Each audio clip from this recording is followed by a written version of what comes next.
Hi there, Loy Machedo speaking to you from LoyMachedo.com. Who is Loy Machedo and Think Personal Branding? All right, this is going to be a rather long video, so I'm going to go through it fast. And at the same time, please keep in mind that the timestamps are put down below. So stop bitching about, oh, it's too fucking long. Go check the description. There's a timestamp put for each and every part where I go into a new topic. The stuff that I'm going to cover is job updates, public service announcement, a couple of questions that have been with regards to asking me stuff, international news, Middle East news, UAE news in the international media, then UAE news from the expats, miscellaneous stuff, good news, job market news, news for expats, a little bit down the memory lane, and the funny bits in the end. So let's quickly jump into the stuff. Now, if you actually notice that I've not been online for at least 10 days, the reason I was not online or not putting up videos is there has been a surge of job vacancies. There's been a massive surge, and obviously I have a huge database, not huge, but I have a sizable database of people who have paid me money for jobs, and I coach them. So I was able to help many of them get jobs. I'll give you the exact numbers. One person as a digital manager, one person got a job as a director, one as a brand manager, one as a media specialist, one as civil engineer, one into retail. Two managed to get into as secretary for CEOs, that is the high level, not the lower level. Two as administrator, senior level, and they also have management functions. Two into very specialized customer service. Okay, it's not just random customer service. This is a very specialized product portfolio. Three into construction, four into engineering, electrical, five into finance. And a maximum number of people who I managed to help is into sales, manager, director, regional. There were a couple of jobs which are in the Middle East and a very few, sizable number in Europe where the bigger positions were. So these were the jobs. I think total 35 people I managed to help in getting jobs. So it's thank you very much, both to me and to them, because it works in two ways. However, there is also bad news. 10 of them I didn't successfully help, and I'll tell you why. One of them faked a certificate. He is lucky that the company didn't decided not to press charges. He actually bought a fake education certificate, which is a big no-no, especially if you're applying for big companies. Another one had a fake reference in a multinational company, and they found out, and they told him, sorry, it doesn't work that way if you lack integrity. One he got a job, everything was fine, but then they found out that one of his relative worked for a competitor, so there's a competitive clause which you need to keep in mind. If, for example, if you're working for DHL and you have a relative who's working for FedEx, well, they are not going to give you the job. And even if you do get a job and they find out, they will ask you to leave because they are afraid of corporate secrets being shared. Then one of them, which was very strange, it was a he or she, I think it was a she, went for the interview, but bombed at the interview, especially the final session, because got nervous or tried to sound desperate. I'm kind of mixing between two because there's another one that actually failed during a stress interview. Stress interviews are very, very tough. Don't think that you can ace anything. It was done by a number of board people, and this was for a very recognizable company, but obviously I can't tell you specifics. Okay, one tried to actually bypass me after I shared the name of the company. The person, instead of paying me and confirming, tried to bypass me and got in touch with the decision maker whose details I shared out of trust, and the person said, sorry, I'm dealing through Loy. I don't appreciate the way that you've done. Another one went too aggressive. I'll make you understand what that means. The person found the ad in the paper, even though specific details are not mentioned. The person actually tracked the owner down, found out where the person hangs out, went to the person at, I don't know, the bar or the club or wherever, and just aggressively met the person and said, I want the job. The person was a bit taken aback. You don't do this crazy stuff. Maybe it works in books or in, you read one-off incidents, but it does not work in the Middle East. One of them got the job, but then but they withdrew the contract because he had given the old employer as a reference, and the old employer and him had a bad breakup. Three of them were denied because they lied in their resume. And I've always told you, don't bullshit. Even if you bullshit, make it believable, but don't explicitly lie. They lied in their resume. When it was cross-verified, they lost it. So these were the 10 that actually failed. Okay, moving on to, in terms of the next one, this is news media updates. These are a couple of public service announcements that I just want to give you. Number one is on social media. I've noticed, or you must have noticed, many people putting face app where they are trying to age their face and trying to show that they have become old. It looks pretty amusing. You will see film actors, you'll see politicians, you'll see celebrity stars, everyone doing it. Don't do it, because anything that comes in for free on social media and that goes viral has some dirty, secretive history behind it. And here's a link that I'll put down in the comment section below. There is an FBI investigation because it's supposed to be links with the Russian government. Agreed that you may not have, worldwide trade secrets to keep hidden. But then again, why do you want anyone to check your private details or have access to it? So check it out and, decide on yourself whether you want to also do the face app. The second one is the public service announcement that I want to give you is my close friend actually got his iPhone hacked by hackers. They managed to get into his bank account and they managed to withdraw cash. He lost a sizable chunk of his savings. So please be careful if you connect your phone or your iTunes or any other online application to your card or your bank account. Ensure that the account that is connected to your bank account is one account, but which has limited amount of money. Or if suppose you're buying something for $1,000, just make sure only $1,000 plus, say $1,300 plus another $200, $300 more is there.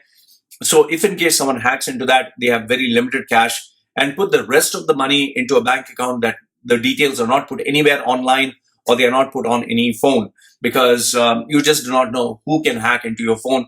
So my friend lost a sizable chunk of money, and he is not getting it back from the bank. He's not getting it back from Apple. He's lost his loss. So please be careful. A lot of fraud stuff happening in the Middle East.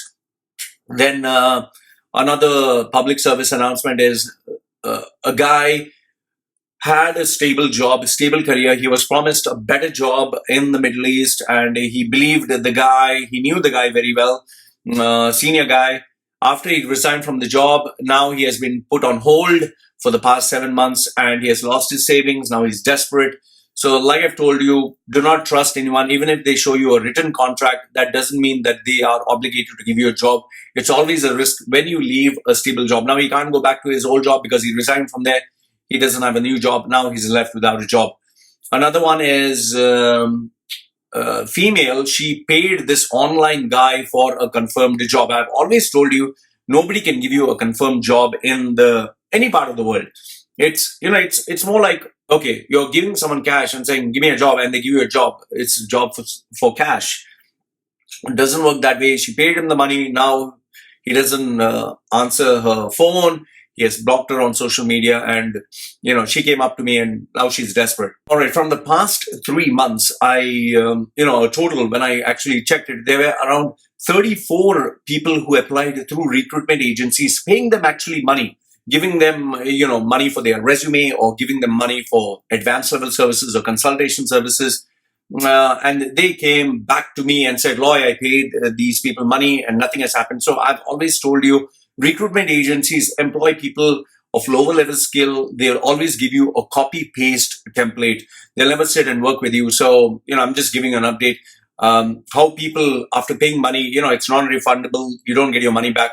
They regret it. So please keep in mind, recruitment agencies, they're just out there to get your money, and they get money even from the people who they advertise for jobs. And if you're planning to go to a recruitment agency, remember your job has to be, or your position has to be really, really specialized.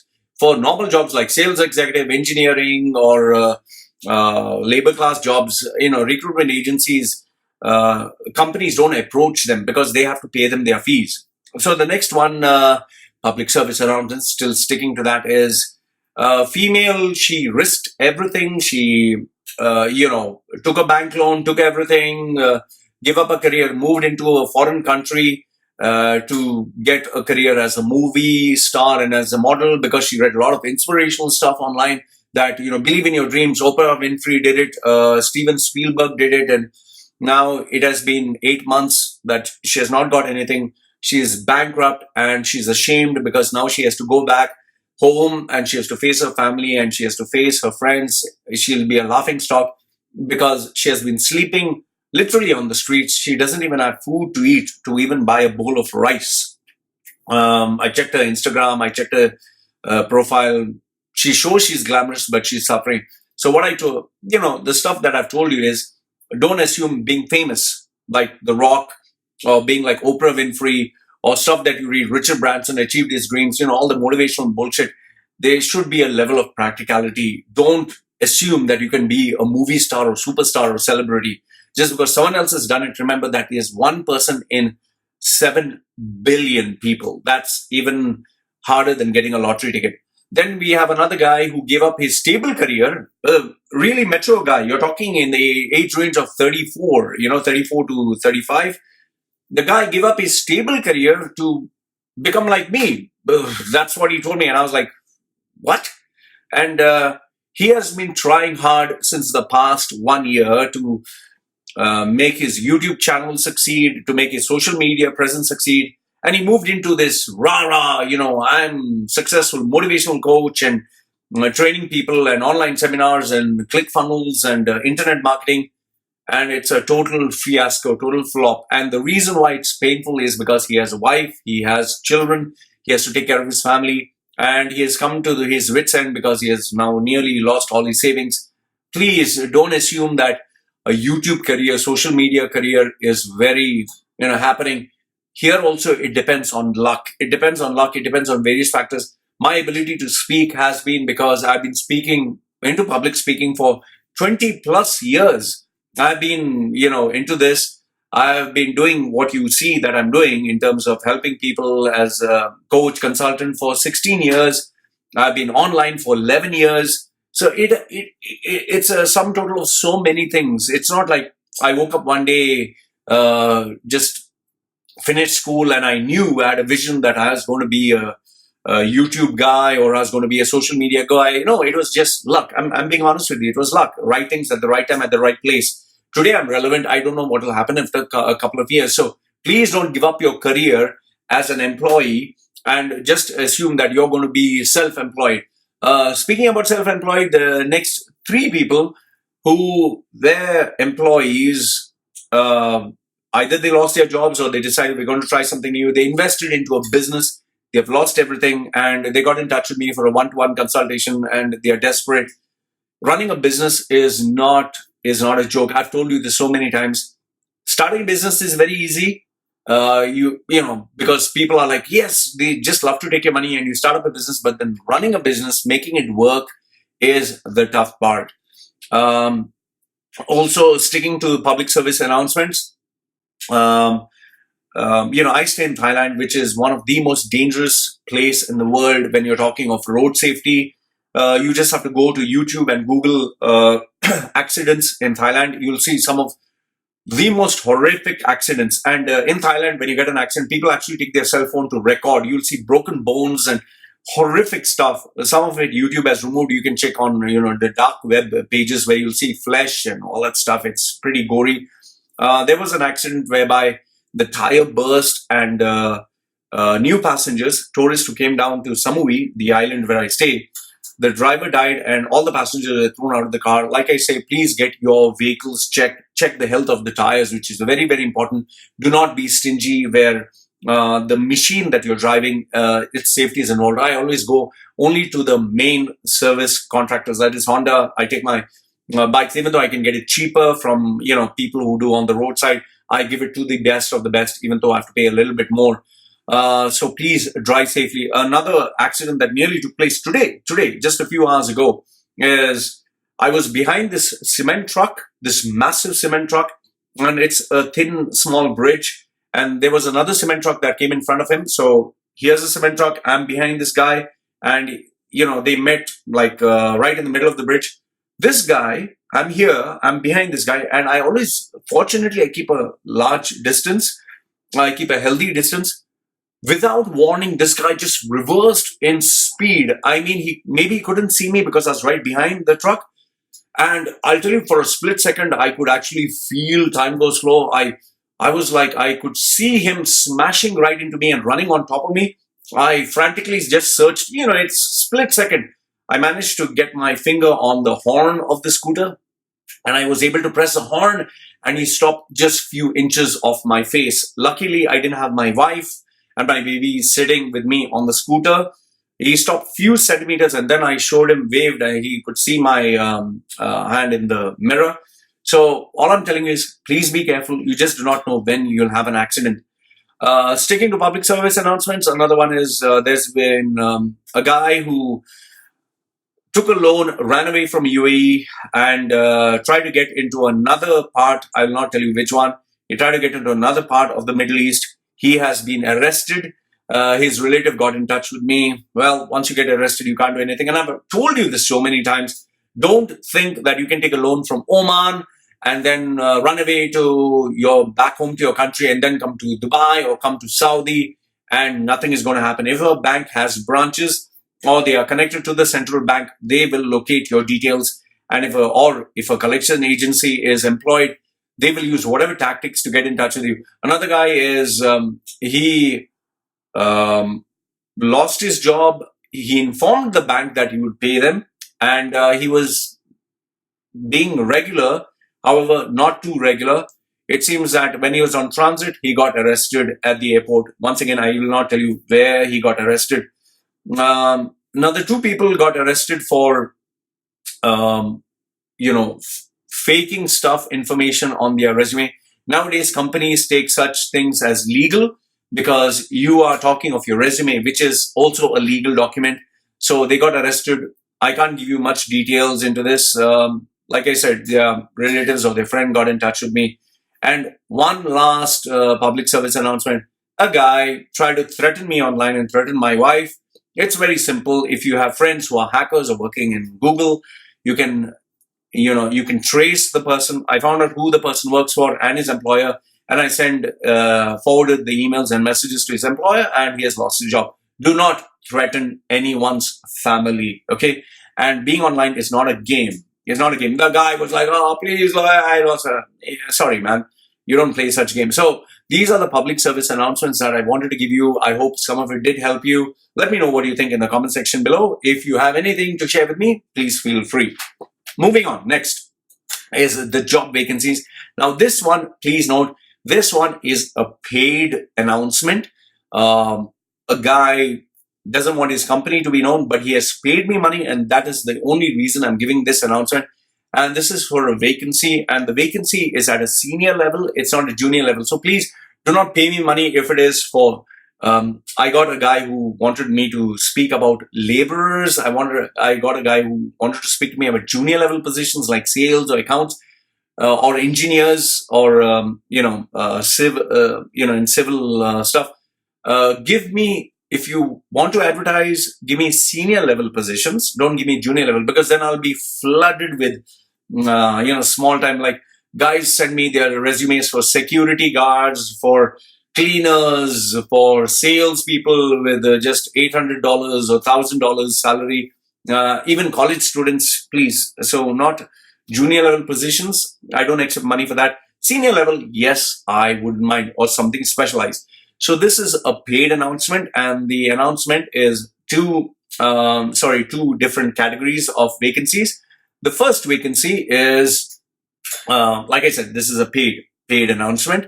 The first one is a finance manager or finance controller position in the Middle East. Should be a CPA, ACCA, CIMA, MBA or equivalent, or CA, chartered accountant. I don't know all these alphabets. Okay, too many alphabets. Okay.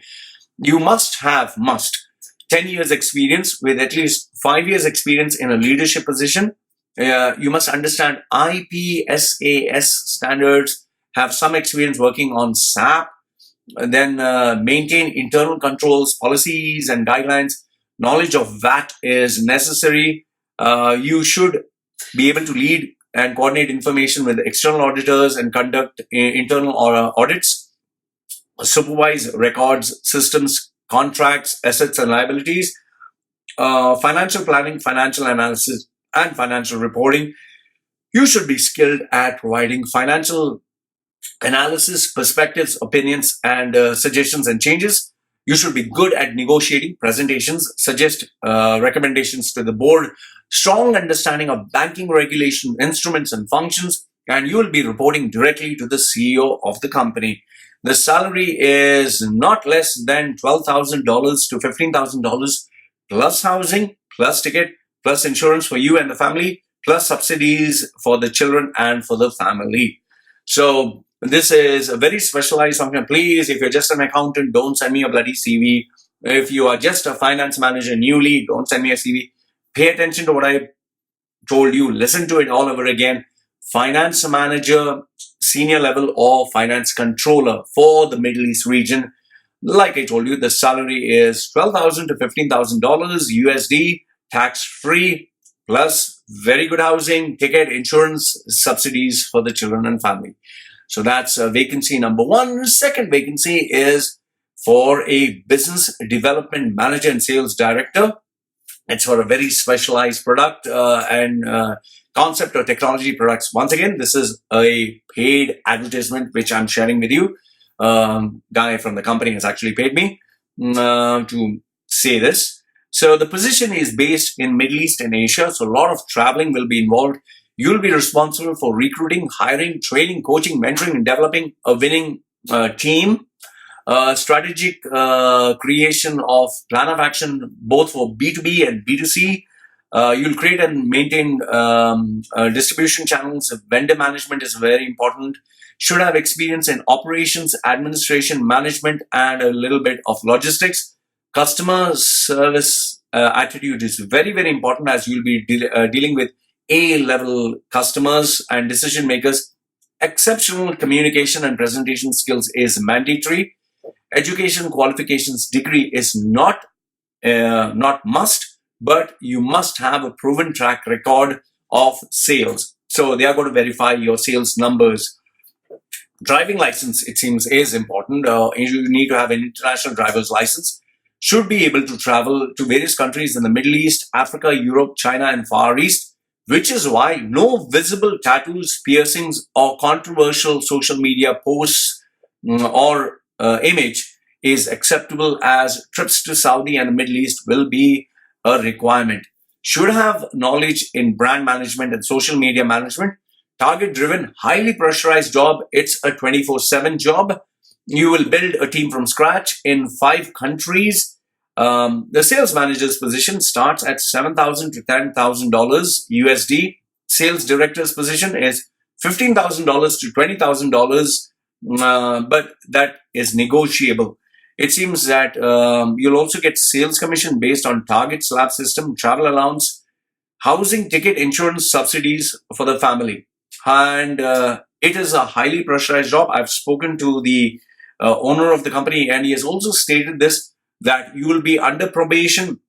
If you do not achieve your targets, they will tell you thank you very much. So unless and until you are very sure about what you're going to do, unless and until you have a proven track record, only then please apply for this job. If you're just a sales guy, just looking for luck, then don't apply. Once again, if you have to send your resumes, my information is put down below. You can type. And let me be very clear to you, I'm not going to touch your resume. I'm not going to work on it. I'm not going to give you consultation. I'm not going to give you any advice. Whatever email you send me with regards to this job, I'll just forward it as it is. Send it to Loy at loymachedo.com, or my WhatsApp number is put down below. I'll just forward it to the decision maker. Don't get in touch with me and ask, Loy, can you give me more information? No, the information that I've shared with you online, that's the information that you'll get. If you're interested and you feel you're the right candidate, forward it to me. I will scan the resume. If I feel that this is good enough, I'll forward it. If I feel it's not good enough, I'm not going to tell you, oh, this is what you need to do. So anyway, let's move on to the next one. Next one is ask a couple of questions that have been very FAQ, frequently asked questions for the past, 2, 3 months. So I just compiled another new list, and these are some of the questions. Emails and WhatsApp messages. Okay, the first one is, guy has taken a loan of 100,000 dirhams and he had 3 credit cards from the UAE, is planning a trip to the Middle East for a new job. And he has got in touch with the bank and he said, I will pay you back. He wanted my opinion on it. My opinion is, or my suggestion is, don't assume that the bank is very happy with you. You went without paying. You can get arrested. There have been cases where people, even though they got in touch with the bank manager, they were assured, no, nothing is going to happen to you. You can come down. They got arrested once they landed, and then they said, pay the whole thing, or you can't get away. So please don't assume that if you take a loan and you just go away from the country and you're not being consistent in paying them back, that they're going to tolerate. So I suggested to him is, keep an emergency amount in the bank, that if in case you do get arrested, that you can negotiate and pay a lump sum and then not have any issues. The second one is, this was a really weird one. A female with a boyfriend, they broke up, but now it seems that she's being blackmailed by her boyfriend. Now, what makes it kind of dicey is she's actually married and she was cheating on her husband, and they used to have sex, and she used to send him naughty pictures, and they even had videos of them having sex. Now he has threatened to put it on social media or threatened to show it to her husband unless and until she gets back to him or something like that. So she asked me what is to be done. Now here's the thing: if you're in the Middle East and you have cheated on your husband, technically speaking, you have actually broken the law because you have committed adultery. So if they go as for Sharia, then you're fucked. The second one is, you have not told your husband. So even your husband will find out eventually, you're going to get fucked. And the third one is, if you just give in to the guy who's blackmailing you, once again, you're fucked. So what do? My suggestion to her was very simple. It was, first open up to your husband, because he is the closest to you. You need him. You need to open up, not only your husband, your family. Once you get them united with you, then you approach the police. And the police, very simple. If they know that the husband and wife don't have a problem, even though she committed adultery, they would, overlook that, especially given the fact that this person is blackmailing you. And very important is, nobody can, especially in the Middle East, nobody can put anything on social media and get away with it and walk scot-free. So this is the solution that I gave her. Email or WhatsApp interaction that I heard was a youngster. I didn't take money from this one. This small little girl whose father is apparently molesting her after he gets drunk. So the father has been molesting her. He is a sick person, and she asked me what is to be done. I gave her self-defense techniques, which I told her how to practice, even though she told her mother is not interested.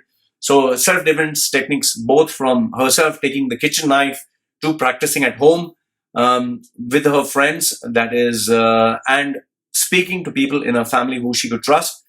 Also reporting to the police, and yes, making a big noise, because when you make a big noise, both on either social media or in the house, or you take a knife and you stab the person once, then the person doesn't act funny with you. And yes, remember, the eyes or the genital area.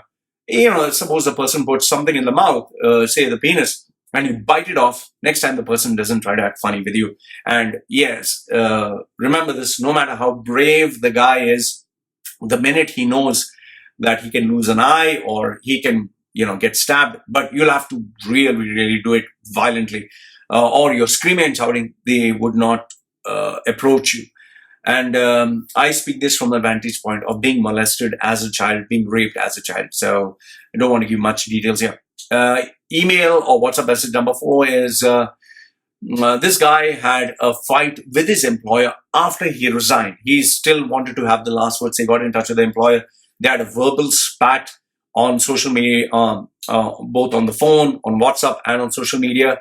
And now it seems that he wants to go back to the Middle East. And he asked me, would it be a problem? I told him very simple. If your owner has ego or pride, or he's a very proud man, and he comes to know, yes, most probably people who are rich, successful, they don't forgive so very easily. So I told him, yes, there would be a problem, especially if he reports to the police. Email or WhatsApp message number 5. This has been pretty common. I have a tattoo on my arm or on my shoulder or on my neck or on my region, or I have a tattoo of my god or a god signature, or I have a design. Do you think it'll be a problem in terms of getting a job in UAE or getting a visa? Remember, if you have a tattoo on this side of your palm, then yes, you will have a problem. If you have a visible tattoo anywhere on your skin that you cannot hide, and it's a service-based industry, then you'll not get a job, because especially companies like Emirates Airlines or banking industries, they do not want visible tattoos that can be seen. Customer service, they do not appreciate or accept. However, if it is something that you can cover, that's not a problem. But very important is, do not have tattoos which show breasts or show sex or a Nazi symbol, or even religious tattoos like you cannot have Allah shown anywhere. People don't accept this. So you need to gauge your tattoo. You need to gauge which part of the world you're going to, what kind of company and what kind of position. Based on that, make your decision to move. And it's very important that you explicitly show this to your employer. Do not keep it hiding, because you don't want surprises. Email or WhatsApp message number 6. Muslim Pakistani guy got engaged to a girl, newly in love, is high with emotions and feelings, and he wanted to prove his love to this girl. So he put the name of the girl on his arm, that he loves her. He put his name or whatever. Now she and the family wants to break up because they are Muslims, they're conservative, and tattoos considered haram. He put this 2 days. After 2 days, he showed it to her after it healed, and now she wants to break up, and now he's asking me what to do. Well, first and foremost is, if you're Muslim, don't put a tattoo. If your family is conservative, don't put a tattoo. Without, evaluating the situation of your family, of the people you love, and yourself, don't put a tattoo. If you're young, don't put a tattoo. If you do not have money and a stable career, and it's not allowed in a job, don't put a tattoo. And finally, after getting it done, now he's asking me what to do. He started washing it with a soap, scrubbing it.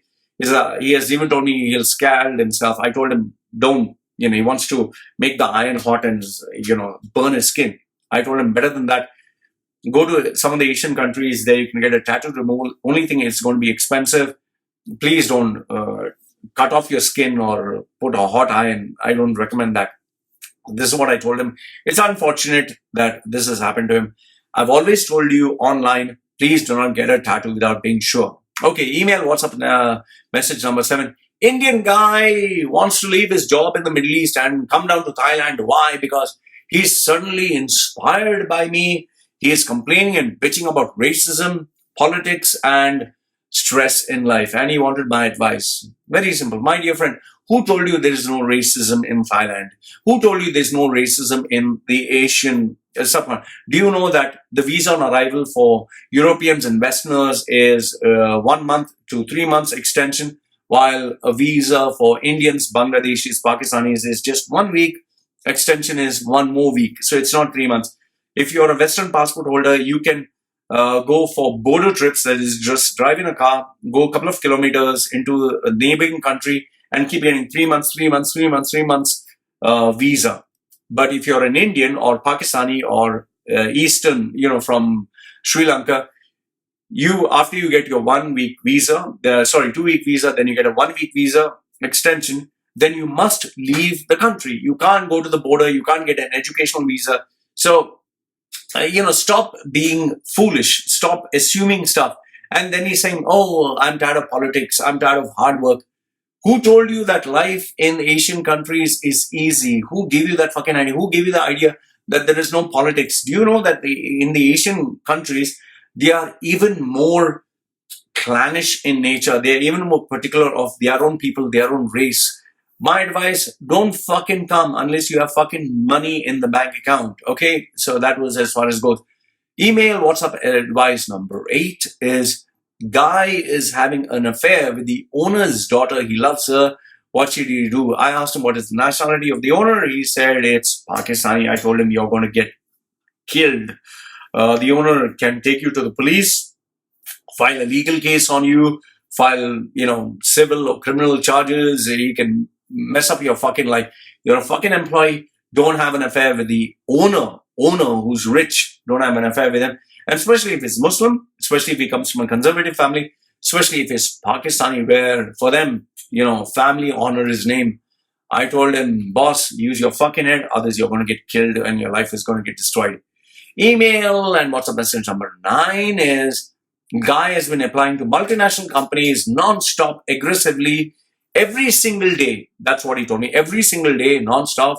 And he has not got any response. He has changed his resume multiple number of times, tried creative emails, and he's asked me why there is no response. I told him either your profile sucks, which I checked, his profile does suck. The second one is, when you spam a multinational company with your name and your email address, you are put in the spam folder, or your email is recorded, your IP address is recorded. There are softwares that record your IP address, that record your email address, that record your details. And then no matter what you change, you are in the spam folder. So there is no such thing as try aggressively till you succeed. You need to be strategic. You need to be intelligent. You need to use common sense. So that's why he didn't get any call from past 2 years. Email number 10 is, this one is pretty stupid. Young man, he sent me, Loy, where can I find a swingers club? Swingers club is where you take your girlfriend or your boyfriend, go to a party, and you can exchange partners and you can have sex with various people. So he wanted information. Well, even if I do have the information, I'm not going to share it with you. Yes, I'm aware of a swingers club that exists in the Middle East, but someone who trusted me shared these details. I'm not going to share it with strangers. I'm sorry, I can't do that.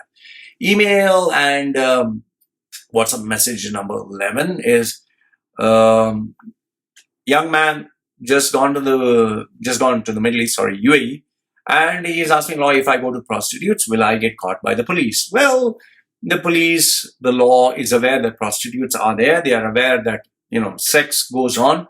As long as you keep it hush-hush, as long as you don't tell anyone, do your quickie and come back fast, and you know what you're doing. Don't keep too much cash with you. You can get robbed.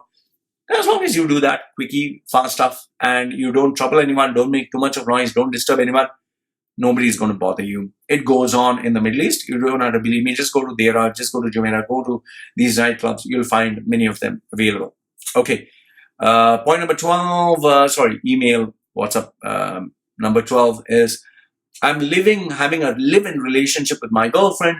I had a fight with my neighbor. Now he has threatened to tell the police about me. And do you think that he can complain of the fact that I'm not married? Yes, if you're staying in the Middle East country, you're staying in a Muslim country, you're staying in an Arab country, and you live with a girl, legally you're not married, and you make noise or you have a fight with your neighbor, you can get fucked. Okay. My solution or recommendation to him is make peace, make him like you, don't create too much of drama, and if you can move out of there, it's much more safer. How I know this? Because I was in a live-in relationship for many, many years in the Middle East. Next one is email number 13 is, a Filipina had an affair with an Emirati. She decided, UAE, local guy, she decided to break up with him because things are not working out. It seems that he works for the labor. Now he has threatened her that if he breaks up with him, he's going to make problems for her. He has contacts in the labor and CID, and she's afraid. Here's the simple thing. There is no Emirati in this world who can threaten a female and get away with it. If you're doing something illegal, yes, they can highlight it to the authorities and then you're going to get fucked. However, if you're doing everything legal, but the guy is saying, you continue sleeping with me or I'm going to ruin your life, then no, then he can't do anything. So I told her, as long as you're not doing anything illegal, he can't do anything to you. Collect the evidence on WhatsApp, collect the evidence written, so that you can show the police and approach, go through your consulate so that you're protected. Email, WhatsApp message number 14. Guy has lied on his resume. Now they are asking for verification and experience from his previous company, and he desperately needs a job. What does he do? Because after working for 3 months, now he is finally getting confirmed, but they are asking verification. I've always told you, if you can't carry on a bullshit, don't fucking lie on your resume or you'll get fucked. Now he can't do anything. I've asked him to get in touch with the previous company and see, can he work out something there or open up to the owner. Maybe they can accommodate. However, if he can't get a solution there, then he has to look out for another job. Email number 15, email or WhatsApp message. This one is, the guy wanted to buy a visa. He has asked me, how much money is it for a visa in the UAE? It seems that one guy offered him 10,000, one guy offered him 15,000. It seems that he has heard that he can get even cheaper. What do I recommend? My answer to you over here is, if you're buying a visa, first and foremost, it's not legal. So you need to understand, if there's a legal dispute, you can't claim it in the court of law. The second part is, if you are going for something like this, go through someone, through a recommendation of someone that you know. In my case, I went through someone that I knew for years and years, and he gave it to me. And the guy asked me, what is the price? The standard market rate is 15,000 dirhams, but you can get for cheaper. In my case, I got for 3,000 dirhams flat. My friend didn't take any extra money for the visa. 3,000 dirhams for, I think, 1 year? Per year. Yeah, per year he took 3,000 dirhams. If he's charging 15,000 dirhams, that is what it normally goes for. If you can get for cheaper, go ahead. However, keep in mind, someone that you do not know, whom you do not have references or recommendations, be careful. Email, WhatsApp message number 16. Where is this? Okay. Guy wanted to know, what are the employment options in Thailand? In Thailand, the first preference is to give it to Thai people jobs. If there is a specialized job, very, very, very specialized, then, and they cannot get local talent, only then they approach foreigners. So if you're Asian, work for an Asian guy. If you're a Westerner, well, working for a Thai company, only work for that company if you know other Westerners who are working there. If you're going to be the only person, the chances of you having a longevity or long-term contract is going to be very questionable. Thailand is not that easy. However, if you're planning to run a business, it seems there are plenty of options in Thailand, because I've known a lot of Sri Lankans, Bangladeshis, Pakistanis who are making shitloads of money in Thailand. Seriously, lots of money. That is in Bangkok. Email, WhatsApp message number 17. Guy took a bank loan, got terminated. He has contacted the banks for payment, and he has not been regular. Now he's based in Asia. He's going to go on a business trip with a layover in the Middle East. Would that be a problem? Yes, that will be a problem, because you do not know if they have put a complaint or they have lodged a complaint against you. And if they have, and your name is registered as a person who has defaulted, you will get caught and you'll be arrested on the spot. So that is another thing which I recommend. Email, advice and suggestion, WhatsApp message number 18. Advice for investing in the UAE. I keep getting this so many times. Why? What is your advice for investing or starting a business in the UAE? These are the 9 ideas I'll just give you in a nutshell. One is, invest only if you can afford to lose that money. So whatever money you plan to invest, if you're ready to lose all of it, only then invest. Second one is, partnerships seldom work, hardly ever work, and the chance of breaking up is even greater. More than one part, if you have one partner, the chances are less than 20% or 10%. And if you have more than one partner, then the chances of it breaking up is very, very easy. Point number 3 is, starting a business is very easy. Making it work is very hard. The day-to-day nightmares is what you should focus on. Point number 4 is, getting a project is easy. Getting a client is easy. Getting the payment is questionable, especially in today's market. Point number 5 is, invest what you have experience in. Do not invest in what you do not know. Like, for example, if you're getting into engineering and you have no idea of engineering, or you're getting into welding, starting a company that does welding services, and you do not know what a welder does or how a welder does, don't get into something. Or you're getting into IT and you have no idea about IT or coding or technology. So get into something where you have experience and you're not depending totally on someone else. Point number 6 is, working as an employee is one thing, running a business is another. So if you're working for Starbucks and you know how to make coffee, that doesn't mean you open a coffee shop, you'll be successful. Running a business is a totally different animal by itself. Number 7 is, normal businesses like restaurants, coffee shops, computer shop, trading, export, import. Everyone is doing it. Your chances of succeeding in this are just slim to none, to be very honest with you, because already people are doing it. So why should someone deal with you? Point number 8 is, Loy, I have this great innovative idea that nobody else has done, nobody else has thought about. Will it work? The answer is, you might think you have an idea that nobody else in the world has thought about. You're no Elon Musk. The idea that you have thought about has been already thought about. The reason why you do not know about it is because it is not successful and it seldom works. Just because maybe Elon Musk is doing something, you're no Elon Musk. Please keep that in mind. And number 9, people always say, oh, I have this idea, that idea. Please, ideas are worthless because ideas anyone can think about. It's pain-free, it's costless, anyone can think of an idea. Making an idea work is the hard part. So like I say, knowledge is not power. Application of knowledge to give you consistent results every single day, that is power. So, and last but not the least, email message and WhatsApp message number 19. Loy, I want to get a Thai wife like yours who will love me and take care of me and never judge me. How do I find such a lady? My answer to them is, you can always find someone who loves you, provided you have fuckloads of money in the bank account. You don't have fucking money, you don't have a successful career, you're not mature, you're not reached that age where you can independently take care of yourself for the next 2 years or 5 years without having to blink, then don't get into fucking love. Because at the end of the day, a woman needs to depend on a man, especially when she has a baby, especially when she is hospitalized, especially when she cannot take care of herself. So you need to be the man of the house. You don't have fucking cash, you don't have income to take care of yourself. How would you take care of a woman? How would you take care of a baby? So you don't have fucking money. No matter which girl you get, she'll eventually leave you because she needs a man who she can depend on. However, if you get for those feminists or those people who believe, oh no, Loy, we women today are not depending on men, fine. If you get a female who's ready to take care of you and you can be in the house and depend on her and she'll feed you and everything, good luck to you. If you get such a lady, grab it. However, finding such women is very, very rare.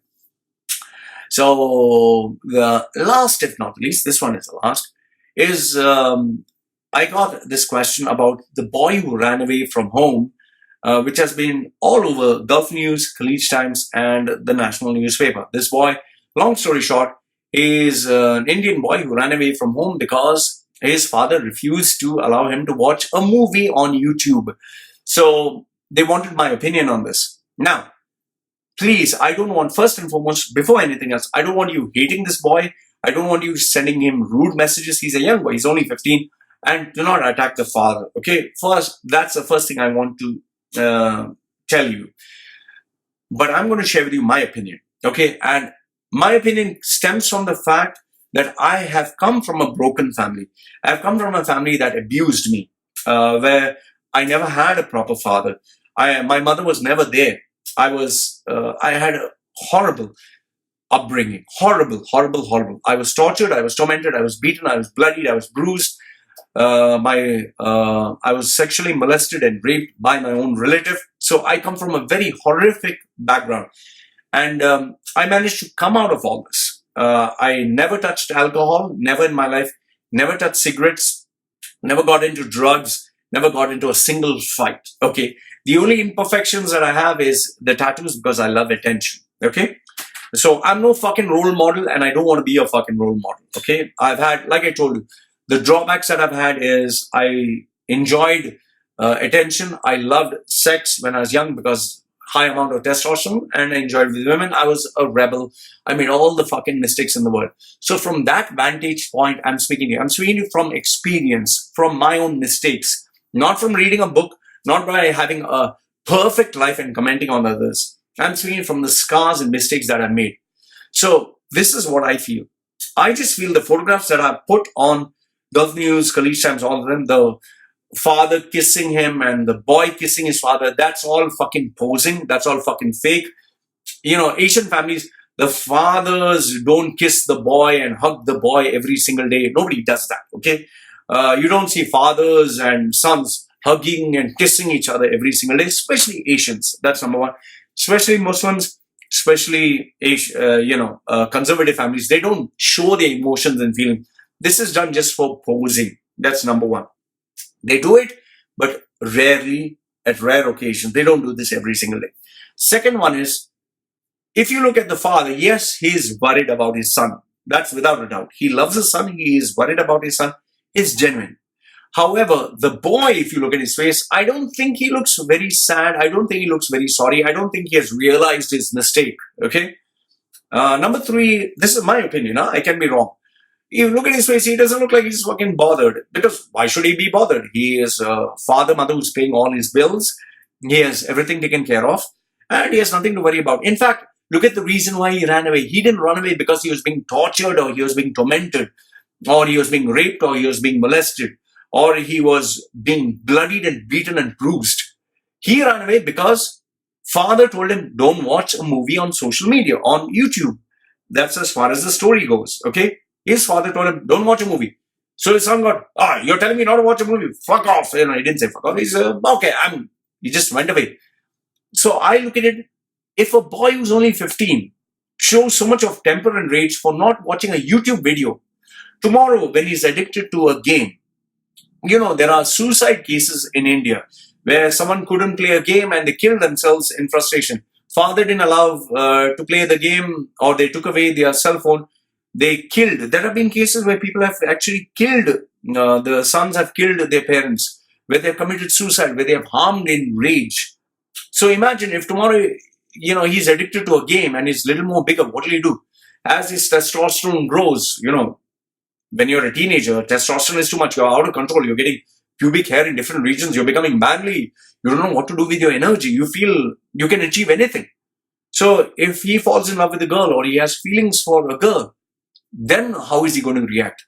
People react funny when emotions and feelings come into play, and especially when the ego, and especially when your upbringing is not proper. What I look at it as is a very conservative family where the father is very conservative with Eastern rules like Islam, but he's so fucking busy in his real world, he doesn't have time to communicate to his son, and he puts all these rules. And the son, who is born and raised in a conservative Islam family with Islamic values, is being exposed to social media.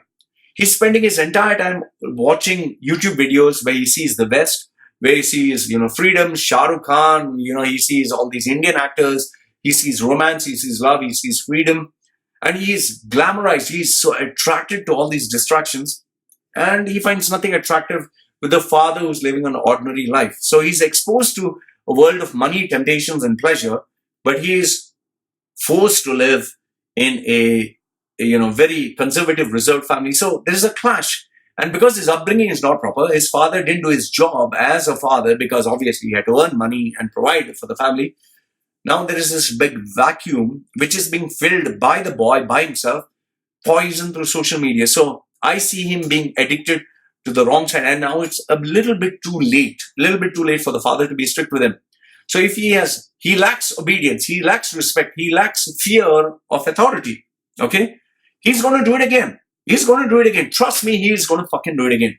So I just see it as this father is going to have problems. His problems are not over. It's going to come back again. Right now, things are calm, cool, whatever. For the media, they're going to be nicey. After a few days, he's going to get back to his friends. He's going to back to his normal life. He's going to get back to his arguments. His father's going to get back to his stress because of work, providing for the family, and they're going to have a drama all over again. And it's only going to get worse because your confidence keeps building up. Oh, today you ran away from home. Tomorrow you can do something else. The only solution to this, if you ask me, is the boy has to be sent back to India or wherever. He has to be made to work and see the tough side of life with limited resources. Once he's made to suffer, really made to suffer. And, seriously, if my son or my daughter ran away from fucking home, fuck off. Don't fucking come back. Okay? Yes, there was that concern. Someone might have kidnapped him or, whatever. But if I found out that my son or daughter ran away because of disobedience and was giving me a fuck you attitude, I'd be like, go fuck yourself. Don't fucking come back. This is my fucking house. My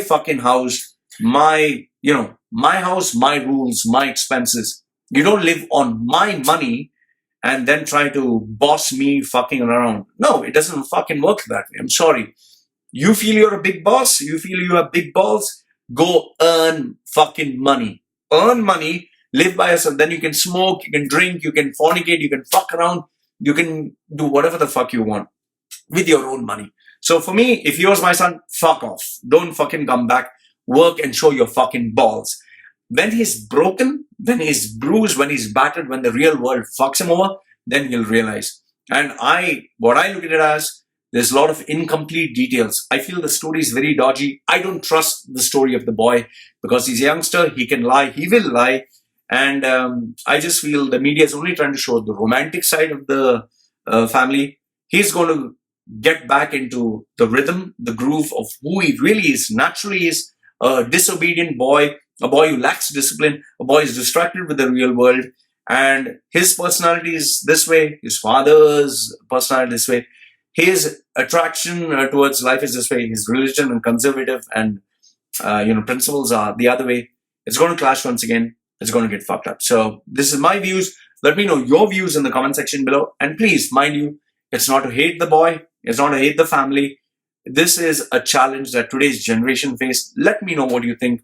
I'd be very keen to know your thoughts in the comment section below. All right, so now let's move on to the news. The first one is a couple of links which I thought would be useful for you guys just to do your own research and come up with your own conclusion. The first one is this YouTube link which says about Deutsche Bank shrinking pains and British Airways busted. I want you to watch the video and just watch it and get an idea of what the reality of the market is. Another one is Snowden's Privacy and Bitcoin Conference, that is 2019. What Snowden has to say about privacy and especially the future of Bitcoin. Would it work, not work? Even though I'm not a very big believer of Bitcoin, I think you should watch this video. Bitcoin news. The Treasury Secretary, that is Steve Munchkin, or whatever his name is, he gives an urgent update about cryptocurrencies and how, it'll give you an understanding as to why I always say that cryptocurrencies will not work until and unless the governments support it. So watch this news update as well. Then you have the Saudi sisters who are running away from the from their Saudi parents and from Saudi Arabia and from Islam, and what their father did to them, or why did they run away from Islam or the religion or from the Arab culture. One of them is gay, which is not permitted in Islam. The other one wants to live a modern life. So I'm not saying that what they're doing is right or not saying what they're doing is wrong. However, what I'm trying to tell you is this is the reality of what is happening today. The traditional religion format does not work anymore, especially with the dawn of the internet era, that is social media. So is social media a good thing or bad thing? Is, our value is getting completely wiped out. What do you think of feminism? What do you think of, this culture where you can be transgender, gay, or you can be, you can request for a sex change? There are all these topics which are very hot button topics. So let me know what are your thoughts on this. Then you have Twitter, which was pretty shocking. I mean, I didn't expect this one. It seems as per this particular screenshot, which I've taken, link is down below. Child sex trafficking is a very big business in US. It seems adults purchase children for sex at least 2.5 million times a year. It's the fastest growing organized crime and most lucrative commodity traded illegally after drugs and guns. I vouch for this news because I used to think this is only remote parts of the world. But after visiting a couple of Asian countries, I'm shocked to find out that it is very common, especially here, when the tourists come here in Thailand, many of them, I've even spoken to people face to face, normal guys who have families, who have a decent job, who show themselves decent to the real world. They actually come down to have sex with children. When they're drunk, they don't know what they're talking. I remember 3 years ago or something, where this guy, IT guy, normal guy, decent guy, but after he got drunk, he was telling me how, his fantasies about having sex with children and how he has paid money to have sex with children. So very disturbing for me 3 years ago. And I know this happens. So let me know what are your thoughts on this topic as well. Now, moving on to the stuff that is Middle East news, which affects and impacts all the expatriates, especially who are there in the Middle East. The first one is Oman news. This one is expats abandon cars and flats. As per this report, it seems that when people cannot pay their loans on time, because they are afraid of being arrested by the Royal Omani police, they just run away back to their own country, which is why you have many cars in shopping malls, airports, or parking lots. One of the sources that works in Muscat International Airport revealed that 75 cars were removed only last month, in the month of June, by the Muscat municipality from the short-term parking. So just imagine 1 month, 75 cars. That's literally like 3 cars per day. 2 cars, approximately 2.5 cars per day. A consumer loan officer with a leading bank stated that many of the expats come here with high-flying careers to start a new life. GCC money is good, everything is fine. So then they get tempted to live the good life. They take a bank loan. However, after some time, it seems when the salaries start to delay, or they experience problems, or they lose their jobs, or they get no new visa that is renewed, then they realize, I have so much of loan to pay. How am I going to pay this? And if I don't pay, I can get jailed. So they have no choice but to run away. As per the National Center for Statistics and Information, NCSI, the number of expats in Oman have fallen from 2.05 million in July of 2017, 2.5 million, to 1.9 million. That's roughly 100,000, I think, expatriates. It's a very tough time for expats in Oman. Hiring has been frozen. They've stopped paying for new employees, stopped paying for increments. Even reputed companies are holding up salaries for 6 to 8 months. Okay, so what do you expect people to do? In 2017, it seems nearly 2,600 expatriates failed to pay their loans. Another expert, he said that banks in Oman have a simple policy. If you default on payments, it can lead to your arrest. A bounce check, which is kept as security, and once you don't pay, they put it in the bank and bounce it, then this leads to a criminal case. Arrests may not happen immediately, but then you have a travel ban, you cannot leave the country, and you cannot go and even go back to your country and get the funds. Another person who is working in the bank, I spoke to a guy who is in Oman. He said, Loy, it's not that Omani guy. He said, they're not just going to you default on a payment, they're just going to arrest you. You need to miss 3 payments, or you need to have a bounce check. Only then it's a criminal offense, because then you'll be blacklisted by the central bank, and you cannot open another bank account. But I did speak to another expatriate in Oman who runs a business. He said, Loy, it's very simple. This is not our country. End of the day, the banks also are afraid of the number of expats who are running away. So the minute you bounce a check, or they know that you cannot pay, immediately you are put on the hit list, and there you'll be caught. It seems many families are stuck in Oman. Trying to source money has been very difficult. They came to the Gulf to achieve a dream, but now the dream has become a nightmare. As for municipality and the support, it seems in the last 3 years, nearly 4,000 cars, that's roughly 1,000 cars a year. That's roughly 3 cars per day. Okay, 3 cars per day have been towed in the last 3 years. So this is Oman. Next one is Kuwaiti news. In Kuwait, it seems apartments are now staying empty and are remaining empty because the number of residency visas have been cancelled and expatriates are declining. They have a total of 102,000 residence visas that were cancelled between 2015 and 18.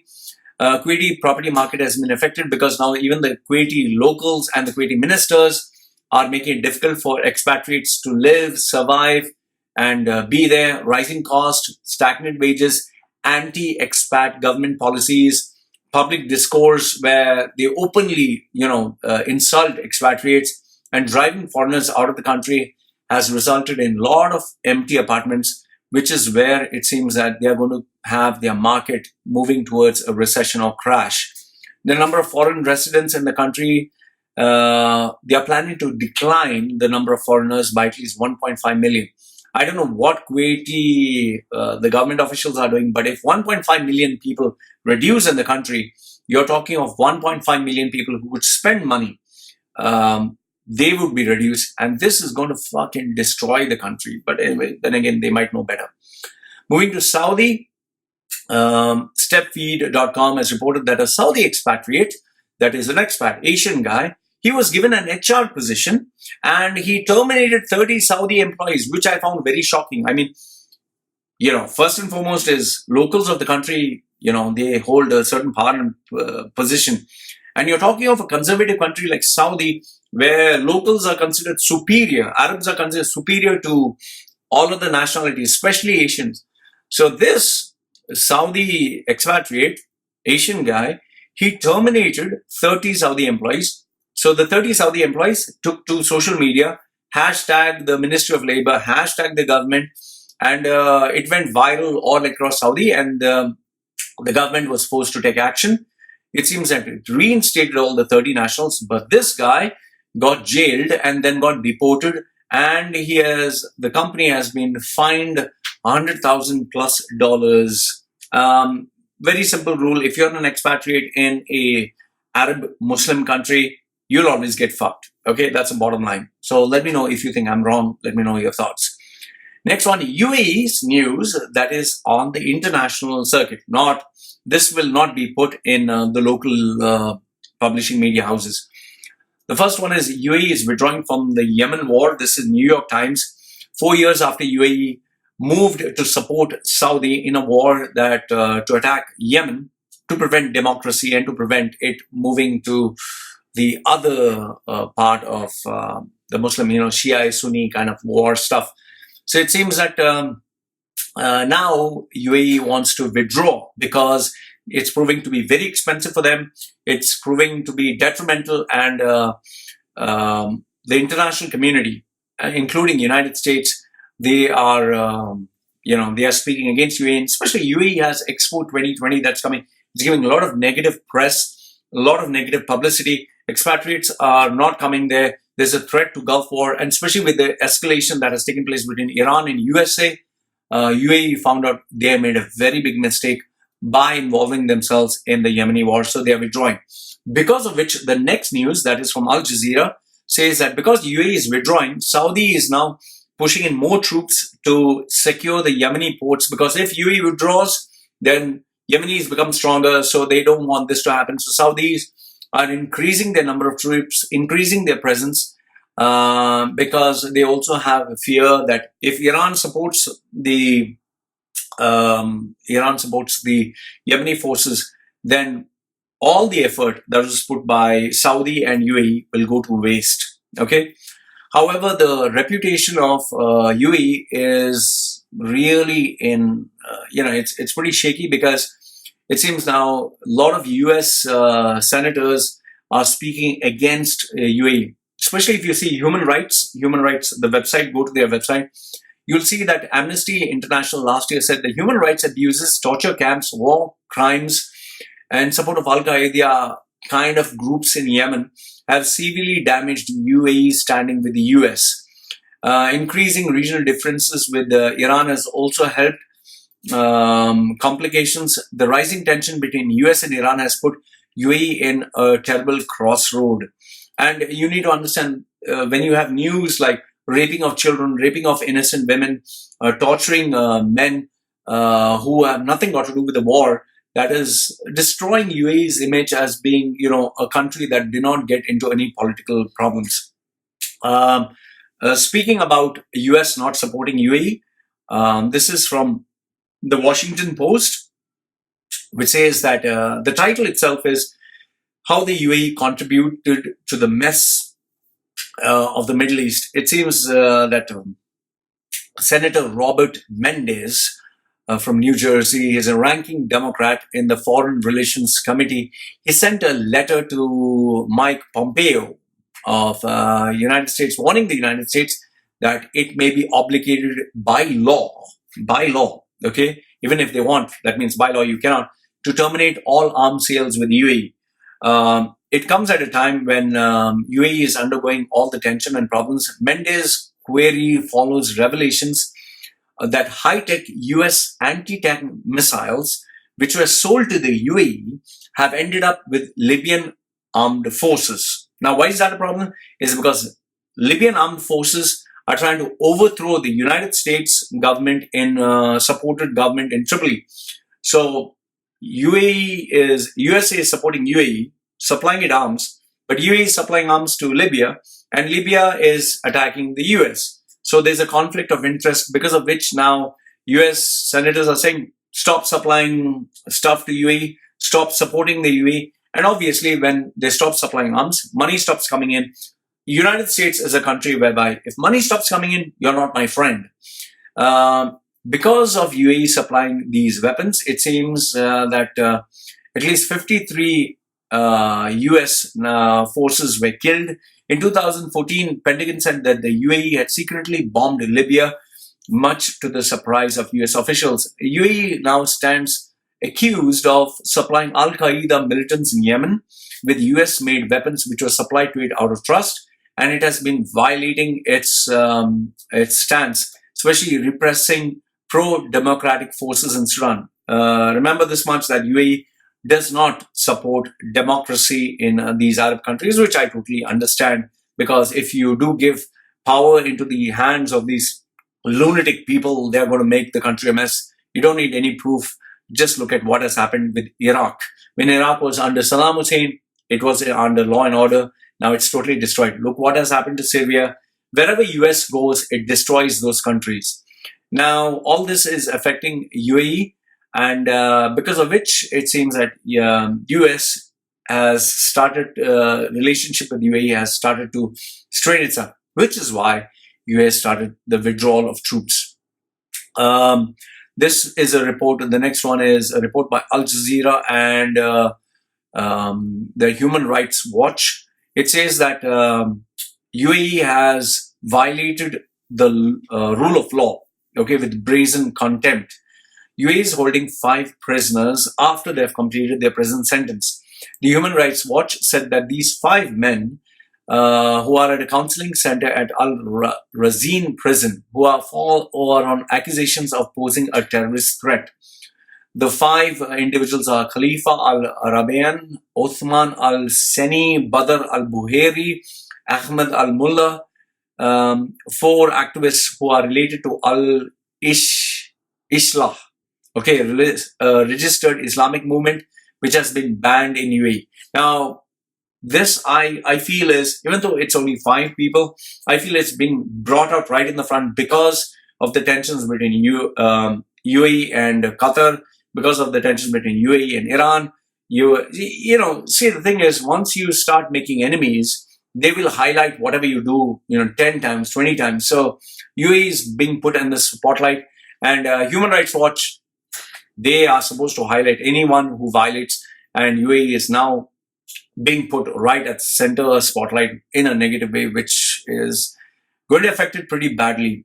Talking of bad publicity, EmiratesLeak.com, which shares all the controversial stuff of UAE, claims on July 11th that Emirates launched a satellite into space and that crashed. Now, this was the news that everyone was talking about, that yes, oh, okay, fine. They try to move towards space and it crashed, and that's, they're moving towards the moon or Mars or whatever.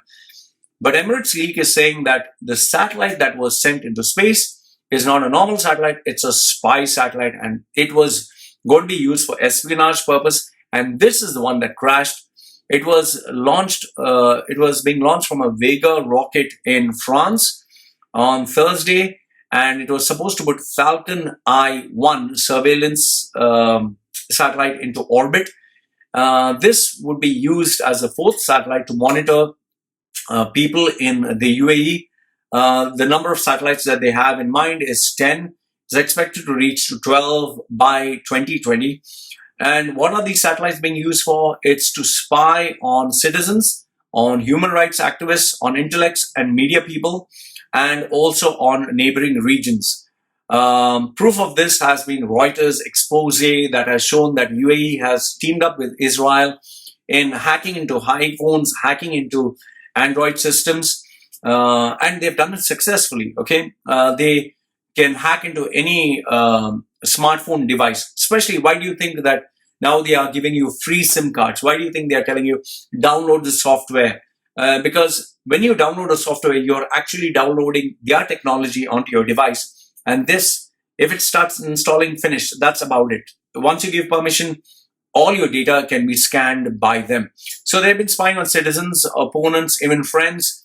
Uh, as per this report, the current ruler of Abu Dhabi has been dealing with a lot of, even Israel, which is supposed to be the enemy of all Arab states, to spy traditionally or in the technology age. And they have done this on almost everyone possible. However, do not get paranoid. If you're watching porn, if you're sending some forwards, if you're liking some videos, they're going to arrest you. They're going to keep an eye only on those people who offer a threat to national security. So don't get paranoid. At the same time, do not write anything negative about the ruling family, about Islam. As long as you don't do that, you're fine. Okay, so don't panic and say, "Oh, my phone is going to be, hacked." Okay. News which again will not be shared in UAE is Mozilla, which is the internet security, one of the best, the topmost authorities. They have blocked UAE's bid to apply themselves as a internet security country. For those of you who do not know, China, United States, some of the big power blocks, they have permission, like say United States, China, Germany. These countries have the role of becoming an internet security, and they've been given the authority. So UAE also, through its power, through its money, decided to apply and become an internet security gatekeeper. So what they would have the explicit permission to certify websites, to, they'll have access to emails, services, they can intercept data, they can do all this stuff. So Mozilla has blocked them, stating that, no, I'm sorry, we don't trust you. Why? Because of the expose thanks to Reuters. Okay, Reuters had this expose that was put up, which I shared this video.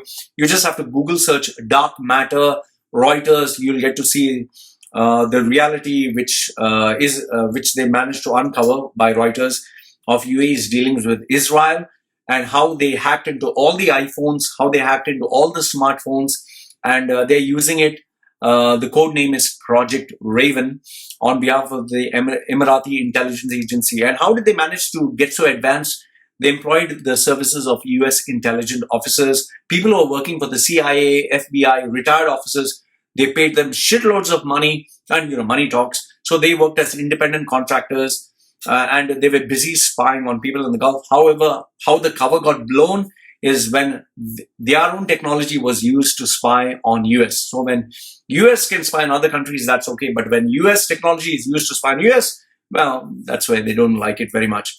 So this was exposed by Reuters, because of which it seems that Mozilla, which is one of the topmost authorities, even more greater than Google Chrome and Apple's Safari browser, said, I'm sorry, we need to block UAE. Along with this, along with rejecting US application, Mozilla also said that Dark Matter, or the UAE-based company, which had certified 275 websites, they are marking those websites as unsafe, and all the decisions that they took after being given provisional authority, that means not total authority, all those decisions are going to be reversed. Okay.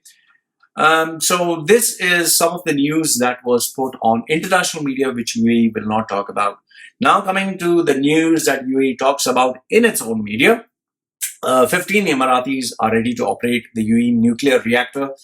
Now, this is good news for UAE. UAE is moving towards nuclear technology, but I look at it as really scary news, because such a small country, it has a nuclear reactor.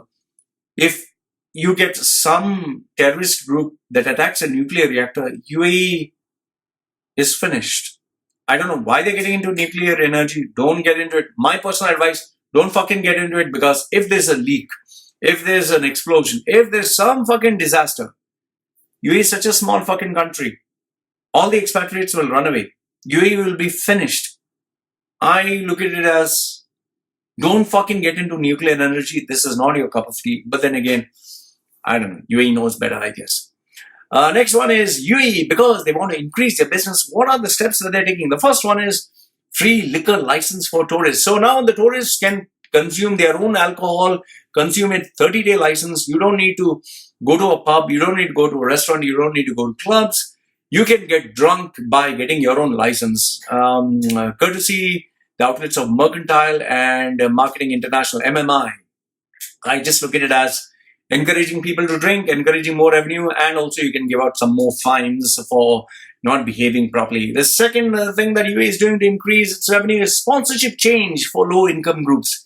As for Arabian Business and Gulf News, now families can once again support their family people, even if you're earning less than 3,000 a month. I remember when UAE changed this law and said, if you're earning 3,000 per month, fuck you, you cannot support your family, you need to earn 4,000, 6,000, 8,000, 10,000. They keep increasing it because they wanted the rich people only to be in UAE.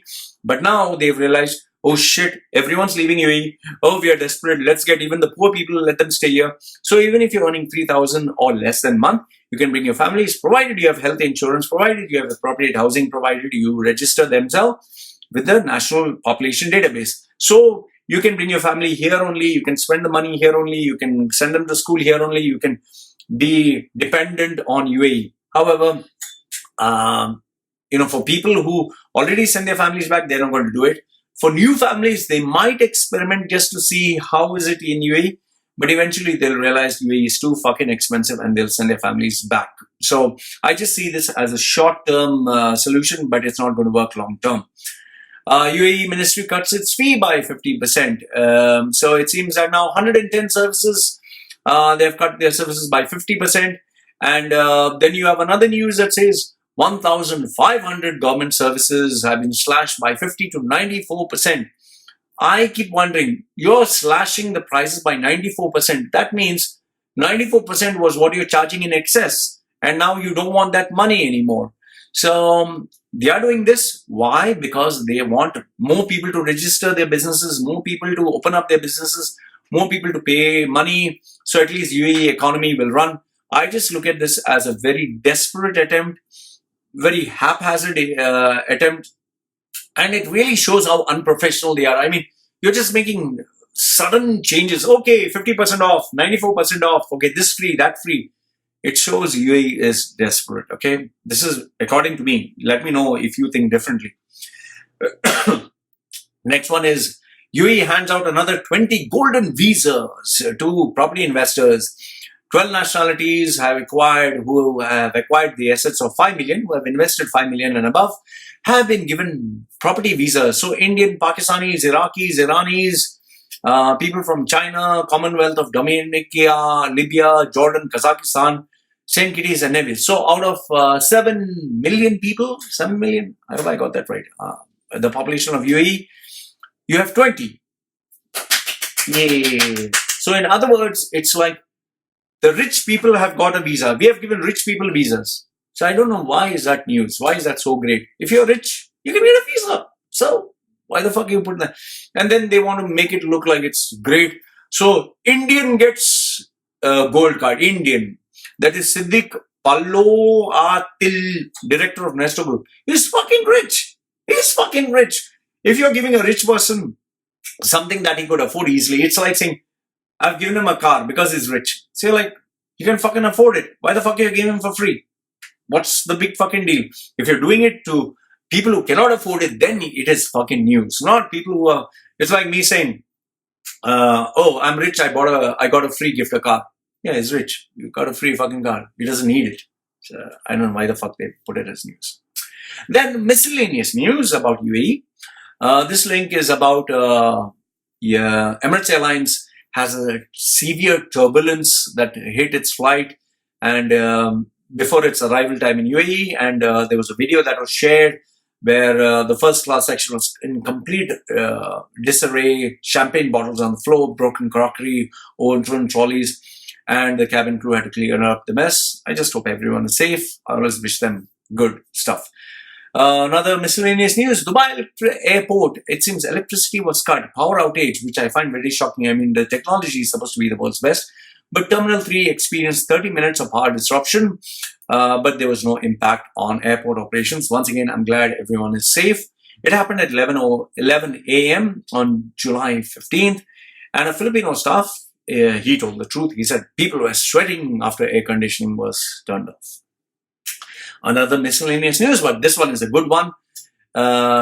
Sheikh Mohammed is 70 years old. Happy birthday to you, July 15th. He is 70 years old.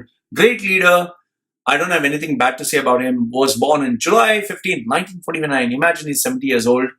The third the sons of Sheikh Rashid, another great visionary. Sheikh Mohammed has been a great businessman. He has been a great brand manager for Dubai. He has been a great leader. However, lately he has been having all these controversies that have been going against him. Princess Latifa, his daughter, then you have Princess Haya, his wife given a divorce. It's not looking good, and he's an old man. And here's a bigger question. If Sheikh Mohammed dies, then who takes on the leadership mantle? Yes, his son Fazal will take over, but how sure is anyone of his leadership capacity? How sure is anyone that he can take the nation forward? In fact, he has not even taken the reins of running the country.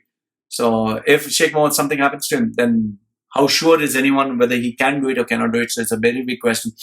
As soon as Sheikh Mohammed dies, I feel Dubai's stock or Dubai's value or the investors are going to be really scared. At least for the next 1 to 2 years, nothing is going to happen. I just hope and pray that, not that I pray, I'm an atheist, Sheikh Mohammed doesn't die before Expo 2020, because if he does before Expo 2020, then it's finished. It's finished. If Sheikh Mohammed dies before Expo 2020, trust me, it's over. For at least that 1 year in Dubai, people are going to be shit scared to invest. I mean, if I had millions, I wouldn't invest in a country where I know there's a massive leadership change. It has happened in all the countries, even companies. Once the founder has died, the successor or the son is a very big question. Can you take the company forward? Very rarely have companies exceeded the expectations of the founder. In most cases, they've either kept it at the same level or it has, in most cases, declined. So it's, to be seen.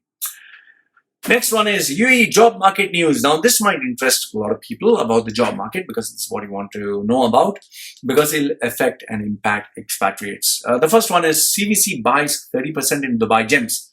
Now, the headline is positioned to make it look positive, that a consortium buys a 30% stake in Dubai Gems Education. However, I spoke to someone who knows Dubai Gems Education, and he said that they were desperate for cash. Why? Because they have invested in so many different projects now that the cash is moving to cash crunch.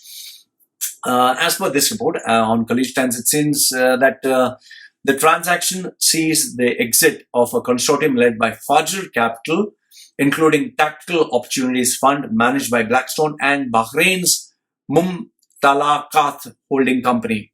So they were the ones who held a significant share. They decided, okay, we have seen enough of gems. We made our money or now declining returns. Thank you very much. We would like to sell off all the shares. You find yourself someone else. So gems, desperately looking out, they managed to get someone else to actually buy those shares. CVC Capital said we are interested. Now, gems, for those of you who do not know, has grown from a single school that was started by a family of teachers in 1959 to become the world's largest provider of KA from kindergarten to 12th standard. That is almost like high school education by revenue. Okay, they are the world's largest. On February 28th, 2019, GEMS Education opened a total of 49 schools in UAE and Qatar. And since then, invested in Gamma. GEMS Education has invested more than $1 billion in enhancing and expanding its efforts, especially after getting itself open to investors. Now, CVC Consortium, they say that yes, we believe in your leadership. Obviously, they should say yes. They can't say no, we don't believe it, or we are after the money. So they are going to invest in another 14 private schools in Europe. They're going to acquire Bellevue Education, a leading school headquartered in UK. They're also going to invest in 14 schools in Saudi Arabia, 4 schools in Egypt, have a joint venture with Hasana, the Saudi Pension Fund, and EFG Hermes, respectively, joint ventures with them. I just look at it as GEMS is trying to expand itself and is taking risks. So the bigger you are, the harder you'll fall. I I just feel that they're expanding a bit too aggressively. Had they moved into the normal pace that they were going, it would have been, I would have said they can do well. But now when you're taking such big risks in so many different directions, if one crashes, it falls like dominoes. So I would be pretty skeptical if you're planning to invest with them. Okay. Gulf news. I'm surprised that the Gulf news shared this news. Amlak is restructuring its debt for the second time. They were supposed to pay 1.2 billion in this year or next year, but now they said, no, we are going to pay you in 2026. So after another 6 years or 7 years, we'll pay you, not now. They are restructuring the second time because the property market has crashed. They have to pay 1.2 billion. Now, why am I surprised that this is being shared? Is because Amlak is being owned by Emaar Properties, and Emaar Properties is owned by the Dubai government. So a total of 2.7 billion in loans were taken in 2014. They've delayed it. Then they're supposed to pay. They've delayed it again. Now they are postponing it to 2026. So they can keep delaying it, and it doesn't look very good for the image. Like, for example, if you have taken a loan and you're not able to pay, it affects your credibility. It affects your financial strength. Khalid Times now has mentioned that the number of millionaires in the UAE is in decline. Once again, I'm surprised. Oh, you're telling the truth. Wonder why. HNWI, or the full form is high net worth individuals, are on a steep decline in the UAE. And this affects the country because when you have high net worth individuals, people who have money who are on decline, that means they are not opening up businesses. They're not giving other people jobs. There's no cash coming in. There's no liquidity in the market. And when spenders are less, businesses start collapsing one by one, which is not very good. This news was put by national newspaper, which seems that 100 prisoners are pardoned, and 21 million, which these people had to pay banks or financial institutions, is cancelled. So banks are not going to get the money back. And Dubai court said, okay, don't have to pay. Kali wali, don't pay. So 107 inmates, it seems, have been forgiven. And 13 million out of the 21 is 21 million is cancelled. So banks are fucked. This happened once again before, when 332 inmates in Sharjah were also forgiven and 32 million debts were wiped out. I'm not too sure which nationality, but I'm pretty sure these are not expatriates. These are all locals, Emiratis. So Emiratis, take loans, you're forgiven. Next one is Arabian Business. Arabian Business says that UAE pharma giant, that is Gulf Pharmaceuticals Industry, or Jalfar, if you go to any pharmacy and you check any medicine that is Jalfar, it is made locally by UAE. They are going to replace its top management and appoint new board members because it's coming under financial strain. Why is that? Because of, it seems Saudi give it certain ban to sell certain medicines. Revenues have been declining. And Jalfar is supposed to be Middle East and Africa's largest pharmaceutical company. I didn't know this, which is based in UAE. And it's owned by the Russell Khema government. The problem started once cough syrups and mouthwashes, which were, red flag was raised by health authorities. They said you're violating or this not meeting certain standards. Then Saudi Arabia put a ban on certain of its medicines, and that affected its stock prices. That resulted in market share decline. And now they are going to cut down 150 jobs from here. You're not talking of small jobs, you're talking of people in big positions because they need to bring down their expenses.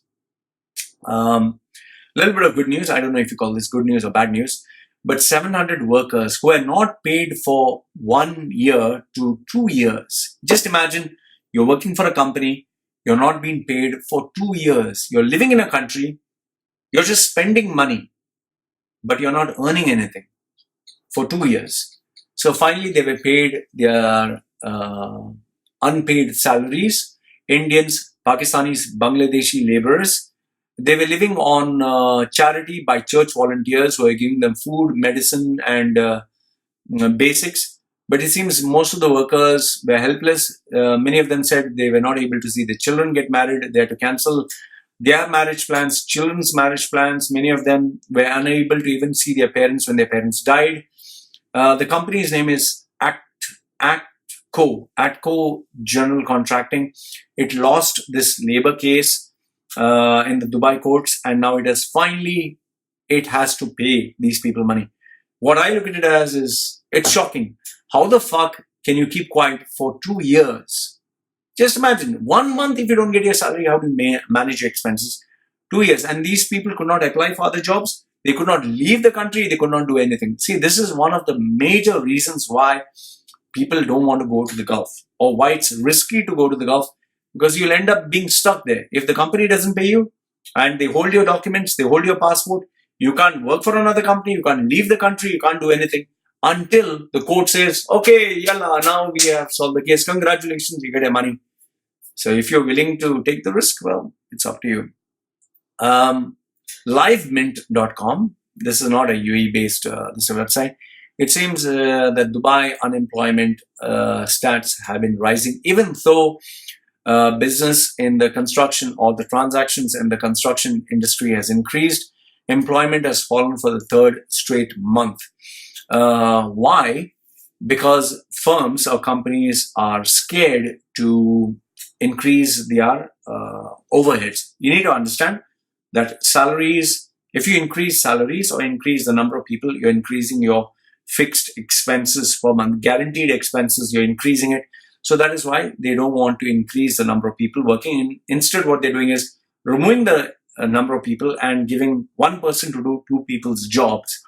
And they call this efficiency and productivity, by making people work more or do multiple jobs. So they are not employing more people, they are not increasing their salaries, and they are afraid to invest more.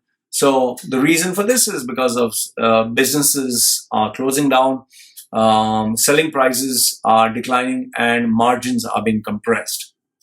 Barclays, this report is by Bloomberg, and which was taken up by Arabian Business.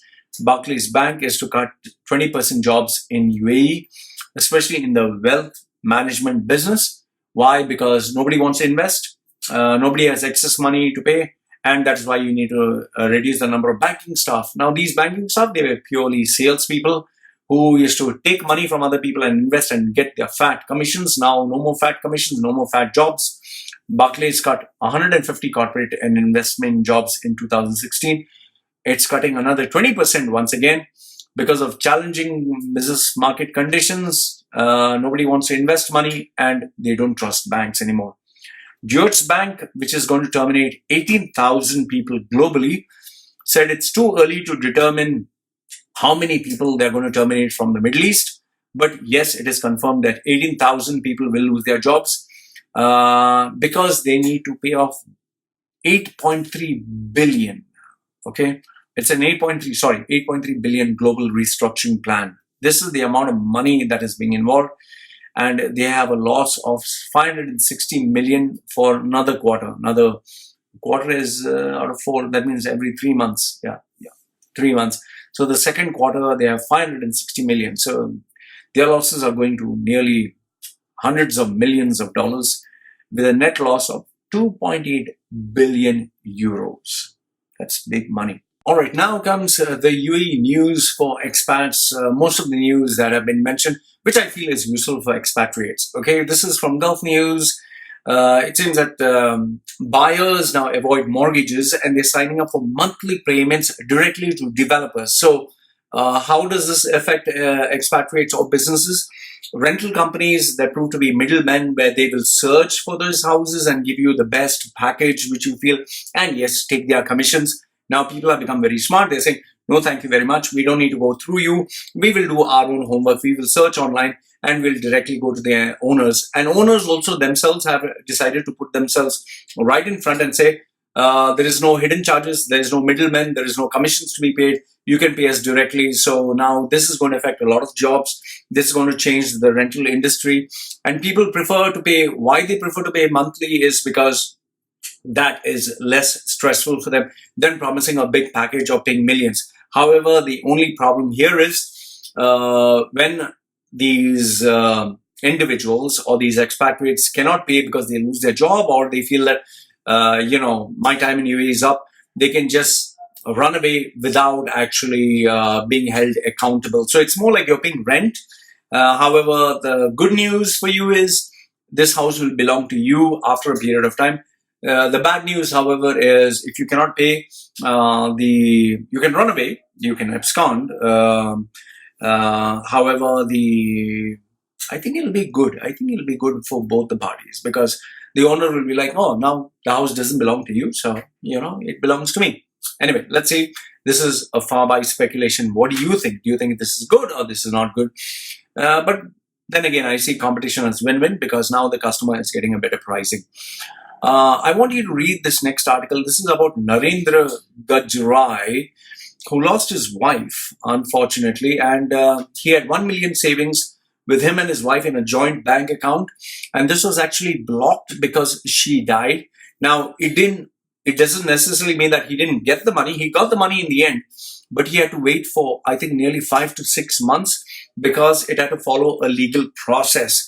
And the legal process is, once the person in the joint account dies, then the bank freezes the account. It goes to the court. The court then decides how they're going to distribute the money. And this will always take place as per Sharia law. I'm trying to find out where it is. As per the Sharia law, it seems that 50% is going to be given to the children, 25% to the son would receive 50%, daughter would receive 25%, and the husband would receive 25%. This is not an issue, because at the end of the day, his family was united together, and it all came back to the family. So if you have a joint account, it's advisable that you create your own separate accounts. And in the joint account, keep an amount that you can afford to have it frozen in case something bad happens to someone in the family. But in your main accounts, make sure that this is the amount that is accessible to you. However, very important is, if something happens to you, make sure that you have a will that is, guided by a UAE-based lawyer. If you're based in UAE or whichever country, if you're Kuwait, make it Kuwait. If you're Saudi, make it Saudi. Make sure that the will is as per law, and if something happens to you, it goes to the next of kin. Read the article. There is plenty of good pointers where they say that do not mistake a joint account that follows the laws of your country. It follows the law of the country which it is opened in. And if you have a joint account and someone dies, the account is frozen for at least a minimum period of 6 months. Next one is Gulf News reports a VAT scam. There have been a lot of scams that have been taking place. Now, this one is another scam where it seems Misc Bank customers received emails, all the Misc Bank customers, or most of them, where they were eligible to receive 10,000 dirhams as a VAT refund if they clicked on a particular link or they send the bank details. Please don't send it. Don't send your bank details. Don't send your phone details. Don't send your credit card details, especially credit card details with the expiry date and the number that is at the back. Please make sure that every year you change your card. Make sure that you have multiple bank accounts. Make sure that only one card with limited funds is registered online. Rest of them are not, because a lot of frauds are taking place. As per this report, a staggering 1.1 million attacks were recorded in the UAE during the first 3 months of 2019. 1.1 million, that is huge. Next one is Dubai students are left in a limbo after the university has a row, that is a fight with the main campus or university authority. Modul University of Dubai. The students are yet to receive their diplomas 9 months after graduating because they had a standoff with the parent campus in Vienna. Modul University in Dubai opened in 2016, had 300 students from 70 different nationalities. And out of the 28 graduates that were last year, they still have to receive their certificates. See, this is the problem of colleges that are based in Middle East. You can make a lot of claims, you can have amazing prospectus, you can have amazing websites, you can have amazing claims, but in the end, when the shit hits the ceiling, then the people who run the business, they will run off. It's the students who will suffer. That is why I always tell you, if you're planning to do the university, don't do the university that is affiliated with someone. Go and do it in that particular country, which the university was based for many, many years. And a university that is based for, let's say, 100 years is much more better than a brand new university that is starting up. And especially universities in the Middle East, I don't trust any of them, especially who are affiliated. Many of the students who paid 100,000 for 3 years have been told that they need to redo their degree, they need to pay more than 100,000, and they need to study online or in Europe. So what a disaster it has been for them. And I know some close friends of mine who have done their degrees and now their degrees are invalid. So please be careful. UAE News, till then, Khaleej Times is reporting that it's clamping down on credit peddlers. 37 Asians have been arrested in the last 3 months who are giving credit for people who cannot afford to pay 25 dirhams. They are selling them for 2 dirhams, 5 dirhams, or 10 dirhams. Now, why am I sharing this with you is, once you give your phone details to a peddler, he has your vital information, your mobile number, information about you, and this can prove to be risky. So please be careful. I mean, 25 dirhams, don't go around putting 1 dirham, 2 dirham, or speak from a public phone. That will solve the problem. Next one is, I don't know how far this one is true, so you'll have to give me your thoughts in the comment section. Shisha and e-cigarettes have now 100% tax, it seems, and it seems it's not legally allowed to smoke e-cigarettes publicly. 50,000 fine if the tobacco products do not have a digital stamp on it. So those of you who smoke, let me know, is there a 100% increase? Then Khaleej Times is reporting that gyms in UAEs have been warned against selling bodybuilding hormones. Now, I find this report bullshit because almost every gym in UAE, except the big brands, they sell steroids. Okay, I know this because I was there in UAE 40 years. I was in the gym. Any bodybuilder who's big, any bodybuilder, listen to me, any bodybuilder who's big takes steroids, because instead of busting your ass for 5 years, you can get the progress in 1 year. So why not? So all of them take steroids, but nobody wants to tell you because they think it's, a bad thing. I want to be a goody guy, show that I'm working hard. Even if you take steroids, you still have to work hard. However, the only difference is progress comes in much more easier. So common sense, anyone would prefer to get something in 1 month rather than wait for 5 years. So most of 99%, even if those fuckers say, no, I don't take anything that looks big with veins and everything popping out, they take steroids. Even people who want a toned figure, who, that's why, because we live in a day and age of instant gratification, instant solution, faster internet, faster connections, immediate, open a bank accounts immediately, open a Gmail account, open everything. Everyone wants things fast. So nobody wants to wait for 5 years, what you can get in 1 month. So they will sell steroids. So I find this news, even though they're trying to stop, it's not going to work. And keep in mind, almost all the Arabs, they're very aggressive. They love the manliness. They love the testosterone. They love the big bodies. So this news is bullshit. They will continue selling and you cannot stop it. You just Google search UAE bodybuilder who represents UAE in Olympia. When the UAE bodybuilder itself is so big and massive, you think they're not going to sell steroids. In fact, you can even go to a pharmacy. One of the top brands, the biggest brand of pharmacy, don't want to take their name. I have purchased steroids over the counter. Obviously, now they are not going to give you. You can't go there and say, I want steroids. HGH, human growth hormone, or synthetic hormones. If you know someone, they will provide it to you. And I know this for a fact because I've used it before myself. Sticking to UAE news, Gold's Gym, that is the global brand, has split from the master franchisee of UAE and Oman. There are 13 gyms in UAE and 1 in Oman, Al Ahli Group. They have split amicably, and it seems that now they are looking for some other master franchisee. What I look at it as is revenues are going down. And yes, there is pressure. You need to keep expanding. You need to keep getting revenues. So when they can't get revenues, obviously the brand will say, I'm sorry, things are not working out. So, this is what is going to happen. Many gyms are going to close down. Remember what I said previously? Okay.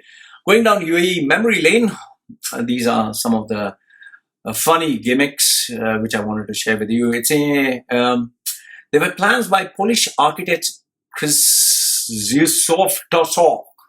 What a name. Krzysztof Kotala. Okay, I hope I'm Kotala. Okay, whatever. Who has a master in science and architecture in Kranau Polytechnic, who owns 8+8 Concept Studio in Warsaw. He wanted to build an underwater stadium for tennis. It's a carbon glass dome below the ocean, where near the Burj Al Arab Hotel, where they said that we'll combine technology, ecology, and sport. Sounds good in concept, but in real life, I don't see this possible. This is a very interesting video, which I want you to have a look. I'll put the link down below. It's a abandoned supercars graveyard, which is in Dubai/Sharjah, where you can find some of the most expensive cars. Watch the video. Link is put down below. You must. It's worth watching. Bit of funny news, which I thought I'd share with you in UAE. As per this article in Khalij Times, if you lose your job, don't worry. This license can help you get a visa. So I was like, wow, this is fantastic good news. If you have a job where you're a middle class guy and you lost a job for $1,000, you can get a visa. But then when I read it, I found it very comedic, because it seems that you have to invest 1 million dirhams and purchase a property, then you get a residence visa. So if you have millions of dirhams, then you don't need to worry for losing a job. So if you had millions of dirhams, why do you fucking need a job in the first place? Retarded news. Next one is Khalij Times, you can sue your employer for mental torture. The number of companies that are actually putting pressure on employees, I think, is 99%. So do you expect all the employees to get sued? Found that comedic. Arabian Business says 1/3 of the Brits want to return back home. So I thought, wow, why do the British nationals want to return back home? But then I found out that Brits prefer UAE better than UK, which is obvious because it's tax-free. They prefer the climate. They prefer being treated like white skin, and they get paid 10 times more than what they get back paid home. So why not? So, but why I mentioned this in comedic news is because as for this article, according to Deutsche Bank, which is going through bankruptcy right now, though as per Deutsche Bank's report, the expat workers in Dubai, on an average, have a salary of $2,068 after paying the rent. They have $2,000 in hand, so that's 7,500 dirhams. So it seems that almost all the expatriates in UAE have 7,500 dirhams after paying the rent. I think it's only the white skin, not the brown skin, not the Asians. If you're an Asian and you have 7,500 dirhams in your hand after you pay water, electricity, and your rent, please let me know in the comment section below. Next one is Emirati breaks a woman's arm for parking. Found this sad as well as amusing. I mean, what's gone wrong with you? In Dera city center, the lady drove the wrong way, which is very predictable with ladies. They drive the wrong way. So she drove the wrong way. Local chokel drove the right way. Both the cars met in between. And he was so pissed off, he went right up to maybe a bumper and honked. And she's like, yeah, sure, you, blah, blah, blah. And he's like, I'm local, blah, blah, blah. And then they got out of the car and she went to take the photo of the number plate and he got pissed off. And he gave her this thing, and that broke her wrist, and unfortunately fractured her wrist, and she couldn't function properly. She couldn't function properly. So she's took him to court, and well, guess what? She won. Congratulations. Next one is, I found this one stupid. You can get a massage for 10 dirhams. Woman offered African prostitute. A prostitute? Wow! I didn't know there are prostitutes in UAE. There are prostitutes in UAE? What rubbish. UAE is an Islamic country. How can they have prostitutes? Okay, but it seems a prostitute, Uganda, those big women. She offered a special massage for 10 dirhams. Wow! 10 dirhams. What massage can you get for 10 dirhams? That's a massage, 10 dirhams. Okay. So this Tajik man thought, Wow, 10 dirham massage. Very good. I'll get ting ding ding for 10 dirham. So he thought Dubai summer surprise, and he decided, please give me the 10 dirham massage. But instead, she massaged him off 5,400 dirhams and $8,800, around 32,300 dirhams. I don't know how the fuck he was carrying all this money. So instead of 10 dirhams, she massaged him all this money. She beat him up or something and ran away. But then he managed to get the police and capture them. Now this Uganda woman will go to back to Uganda and massage everyone after she gets deported. So African, but I'm surprised. Prostitutes in Dubai. Shit. What rubbish. Prostitutes in Dubai. Dubai is Islamic. Hello, but they don't have prostitutes. Okay.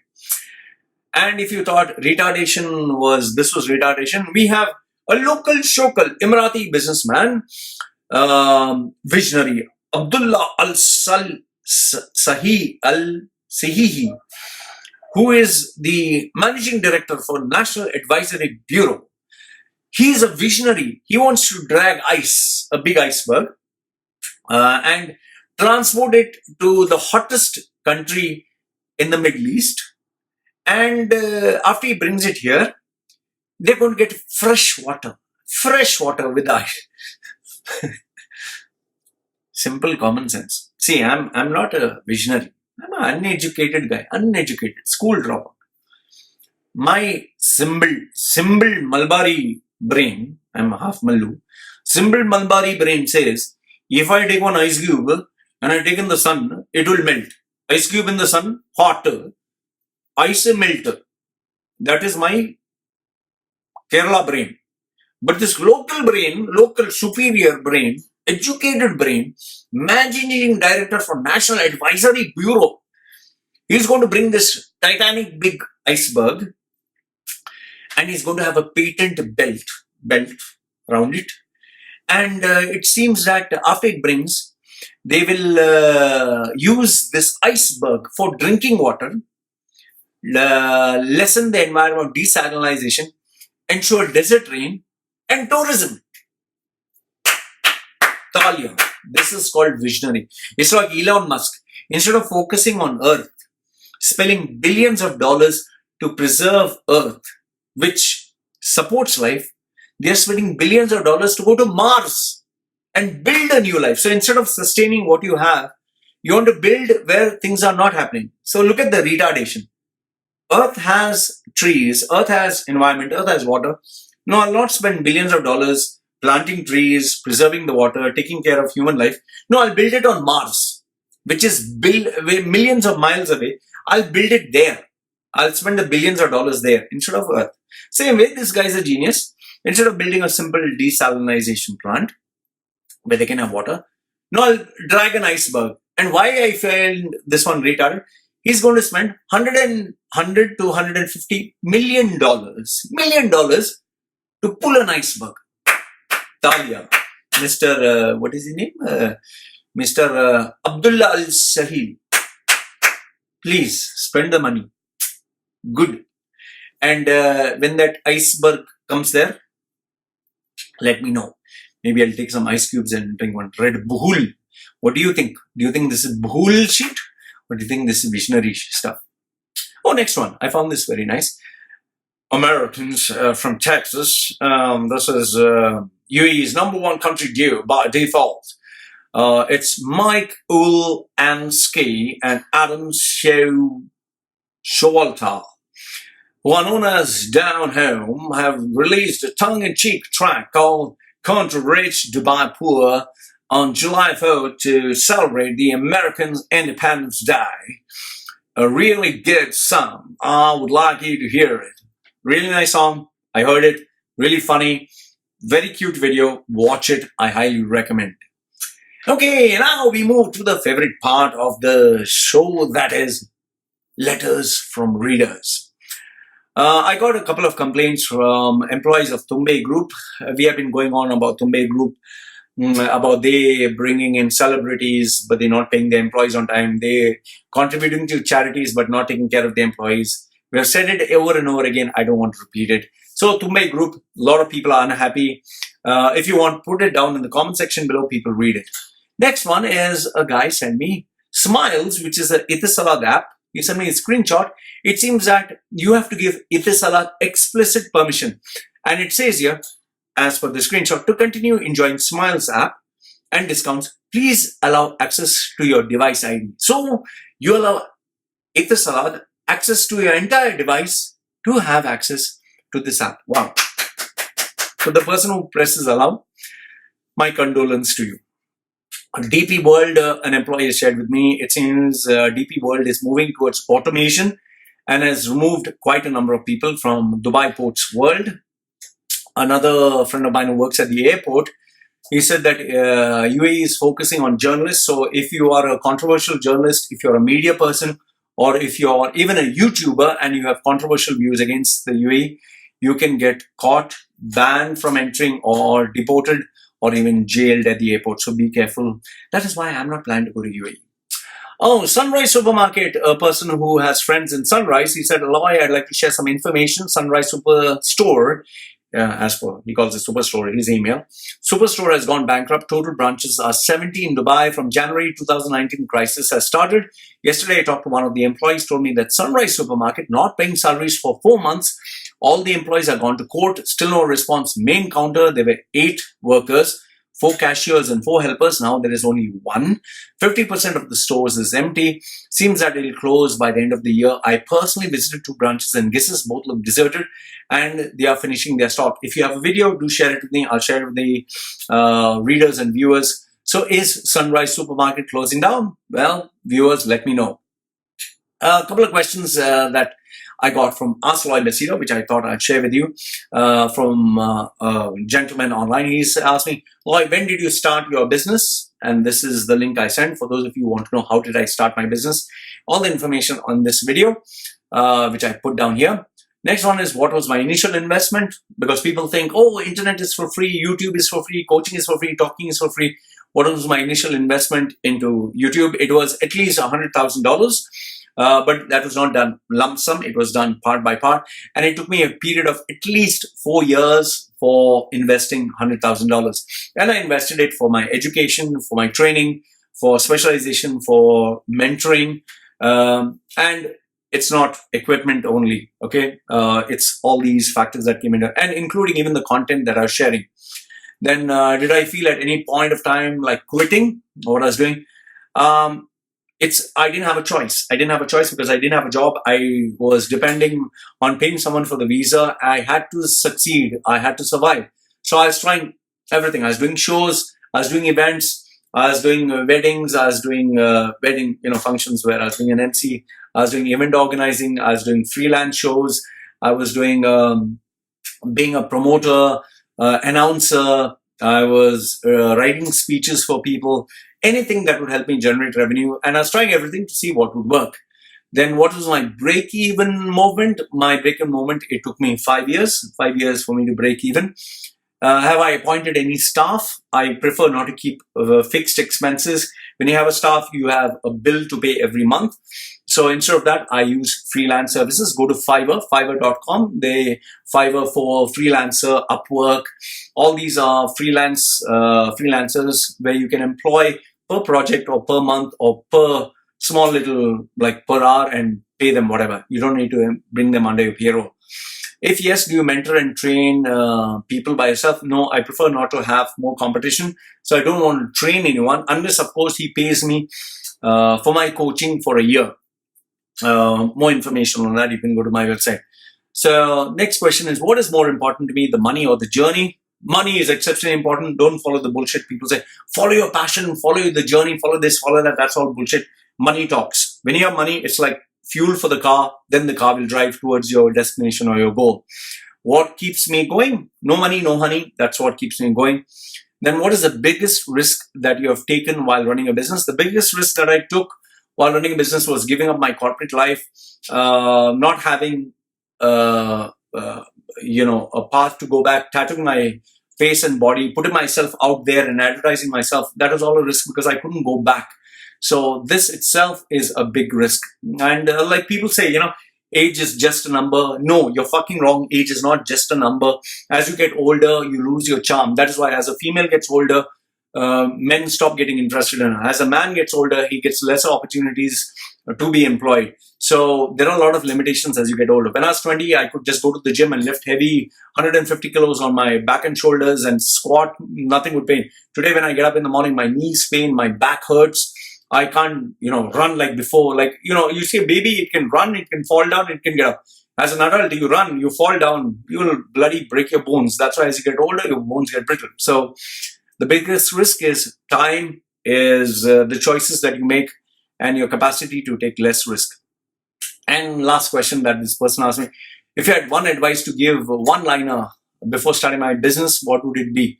The one-liner that I'd give you is be practical, be realistic, keep your feet firmly planted on the ground, and ensure that you are able to generate at least $1 per day per person. If you can't get even $1, don't fucking get into business. If you can't, $1 net profit. If you can't generate that kind of money, then why the fuck are you getting into business, man? It's better to be an employee. Okay.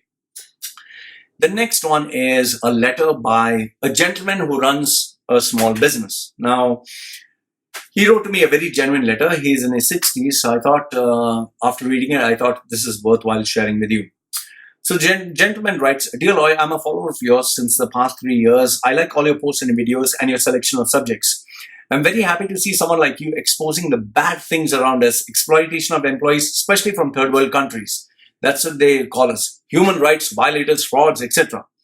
I always see that you talk about companies and employees and governments. I agree with all are somewhat true and need to be addressed and protested against. However, I never saw you addressing the problems faced by small-scale business owners, mainly from employees from governments, departments, corporations, and users. For example, you say unpaid salaries. Did you ever thought the reason behind it? Nobody likes to build a bad reputation in the market, especially if you're in the business.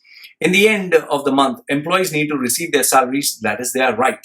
At the same time, a small company like one in the service industry, like he has one, employing 300 engineers and technicians, need to receive their payments from customers on time, need to pay their salaries and other expenses. Nowadays, most of the corporates and major players don't receive their invoices even after 180 days from their subcontractors. Reason being is they are not getting their payments from clients in big projects. There are no rules and regulations. See, my answer over here is very simple. You're a businessman, you're taking the risk, you're making the decisions, and maybe the risk can backfire. So why do you want to get into business if you know this is the risk? So this is part of the game that you play. If you get payment on time, you're lucky. If you don't get payment on time, it's your bad luck. So this is not the fault of employees. Okay, this is a businessman's decision. You have a responsibility to pay the employees on time. So if you choose not to give that, you can't blame it on these factors. Because when you get lots of money, you don't give people the excess profit. You keep the excess profit for yourself. Why? Because you have taken a risk. So I'm not saying that you're the bad guy, but this is your responsibility. That's what I'm trying to say. When you go into business, these are the risks that you have to face. Now, in coming back to his letter, he says, in business, there are no rules and regulations to control these payments issues between companies. If the employee doesn't get paid, there'll be violation of the labor law and the company will be blacklisted. This is how it's run in the Middle East. To run a business, you need to employ the lowest paid laborer from India with a minimum salary as agreed by the Indian embassy, say 800 dirhams. But the recruitment cost will be almost 10,000 dirhams, which is absolutely true. 800 dirhams is the minimum salary you need to pay. 10,000 dirhams is the visa, labor fee, medical, insurance, everything else. Okay. So he says almost 10,000 dirhams, including labor, quota fee, labor department fees, entry fee, medical fee, visa stamping fee, Emiratis ID, insurance, ticket cost. The moment the person lands here, the salary meter starts. Please note that until all the medical, visa stamping, Emiratis ID and insurance is not complete, working is illegal. However, most of them do that. If caught, the company gets hefty fines. Most of the time, these processes take over a month. So an employee needs to pay salary plus accommodation allowance without any revenue. Once they start working and complete 1 month's work, then invoice will be sent to a customer who will pay the invoice after 6 months. This is very true. When you bring a new employee into the company, he doesn't know the processes, he doesn't know the work, he has to start from zero. So obviously, it's not going to be beneficial to you. Okay. In the second year, the visa renewal process starts again. If any delay, the company will be fined or blocked. Now, the government has made it possible through methods and systems to protect the rights of employees. It's a world-class system. but suitable for a more civilized employee. This I totally agree with you, because most of these uncivilized people who have access to the internet, they misuse it. Especially, you don't need to go very further. Just look at India. All of them have access to social media. They're abusing the system. Today, people use the internet and they believe it's their right to get everything for free, which is totally agree with you. This is the Asian mentality. Okay. And the Western mentality, if you want to hear a gripe about them, is they feel they are most intelligent, knowledgeable. Any idiot feels he's smart who can use the internet. Okay. Any employee can complain to the labor department against the employer by one click of the phone app. This is misused by most of the Indian employees widely. This is what he says. If one doesn't like the company, he thinks he can get even 50 dirhams more than the other company. He'll just go and make a complaint. Even about a shoe rack in the accommodation or AC in the pickup van against the employer. Most of the cases, the employee will be penalized or blocked. If the complaint is not resolved, he can resign at any time. Once resigned, the employer has to pay all the dues, end of service benefits and ticket, and also the visa stamping cost, uniform cost, total insurance cost, all of this which will be lost. So the employee comes here at the expense of the employer, 10,000 dirhams, then waits for the residence permit, stamping for 1 month, and then after that, if he doesn't like the company, he makes a complaint and leaves the company. After 2 months, he will go back with full payment of his dues, including the service benefits, if any, with a free ticket, and next day he will come again, which is not next day, you can't come just next day, and work for another company for just 400 dirhams more. This I feel is slightly exaggerated. Not everyone does this, especially with the fact that many people borrow money to pay agents in India, or many of them are charged visa money, because many of the employers, majority, they are very smart. And even my own parents, when they bought people, they made sure that they paid for the visa expenses. Why? Because if they paid their own money, then they would value the job much more. They wouldn't just resign and go. So, this is slightly exaggerated. Okay. Please note that the customer will pay for the services he did only after 6 months. Sometimes he doesn't pay at all, giving silly excuses, which is true. I totally agree with you. This is one of the major reasons why most of the employers are forced to treat their employees like enemies, which I agree with you. I always tell them management and employees can never be friends. So please try to include some stories of small-scale employers and their problems in your videos, which will help employees understand the value of employer relationship. If you're interested, I can feed you with a lot more stories and realities of SME owners. If you think this one is useful for anyone, please let me know you're interested.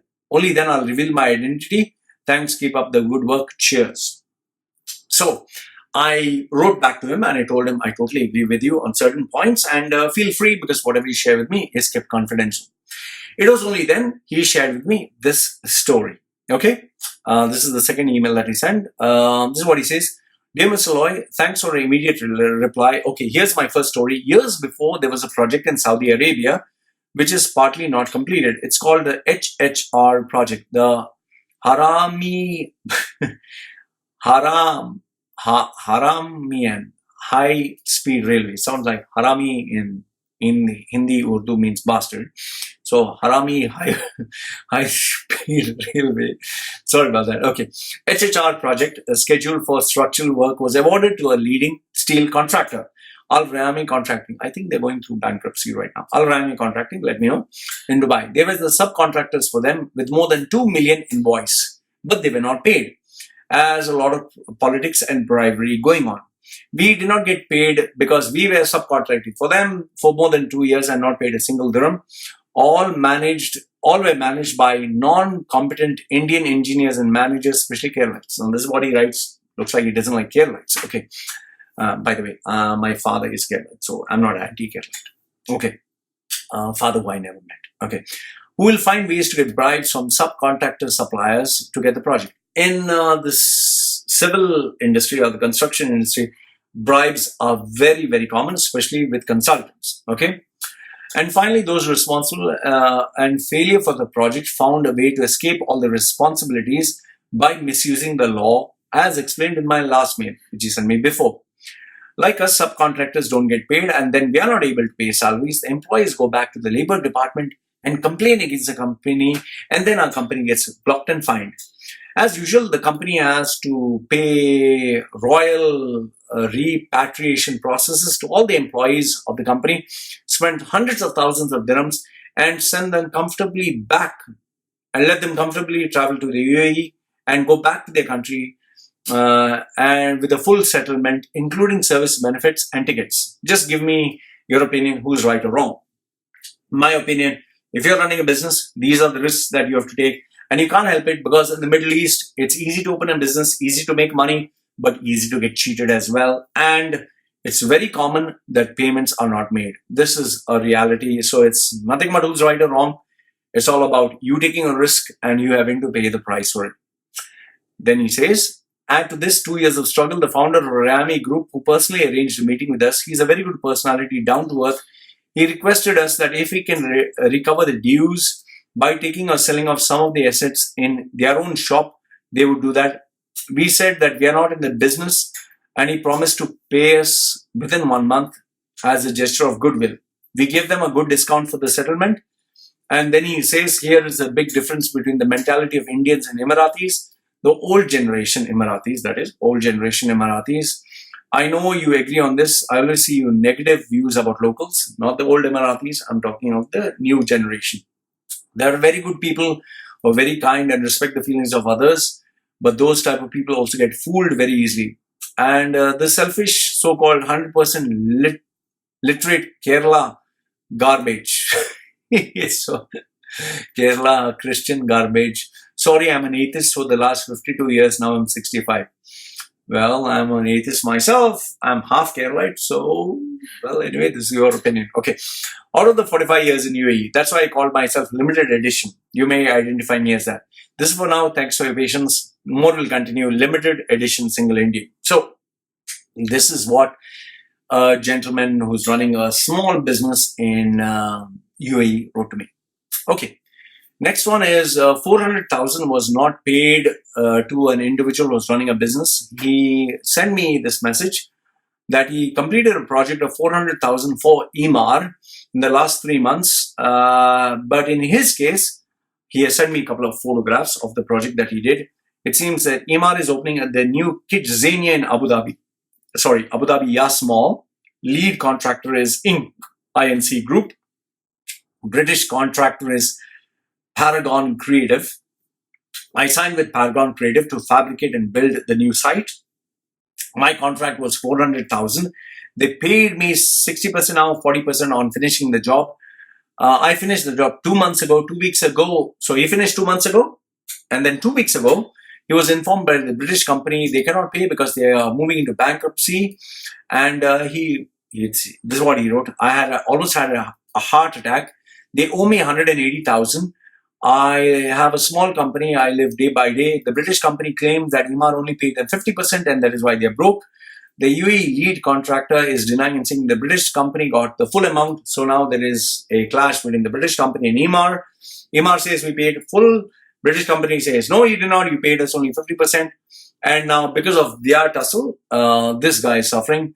My inside sources working for Inc. Group confirmed that the British company was paid only half. More than 12 suppliers have not been paid. Please tell my story. Don't mention my name. These are the images. So he sent me a couple of photographs. One is the WhatsApp conversation that he had with this guy from this company Paragon. And then he has sent me a couple of these images of the work that he has done. This is Kidzania in Abu Dhabi Mall. So I don't know how far it's true or how far it's false.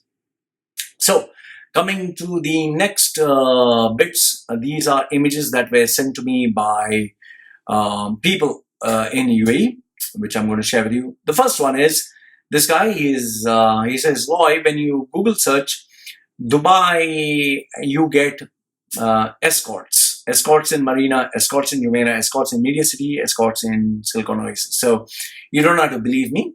You just have to hashtag escorts in Dubai and you'll get all these. It seems a nice selection of girls. Okay. Next one is this gentleman. Before his name was Sammy Lonely Heart. He sent me this message. Now his name is Sammy Henry Hart. He says, Mr. Loy, I need your help in exchange for $50 by email. How can I transfer the money? Now, why am I sharing this with you? Because later on, when I was updating videos, this guy puts this comment. See, the thing is, I gave him a service. He's unemployed. He's without a job. He's in whichever European country that he is. And he's asking for my advice because he doesn't have a job and he needs my help. Fine.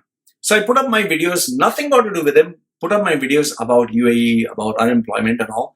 And then he, because I refused to help him for discount, he puts this comment, only an unemployed tattooed guy like you can write this article from the comfort of your room, even after thorough research on Google and YouTube. Cheers to that. I mean, you're sending me a friendship request. You're begging me for help. And then when I refuse to help me, you suddenly become this brave, keyboard warrior who is, who's sending me his opinion. Get yourself a fucking job. Make some money. Stop being this keyboard fucking warrior and acting like you're high and mighty.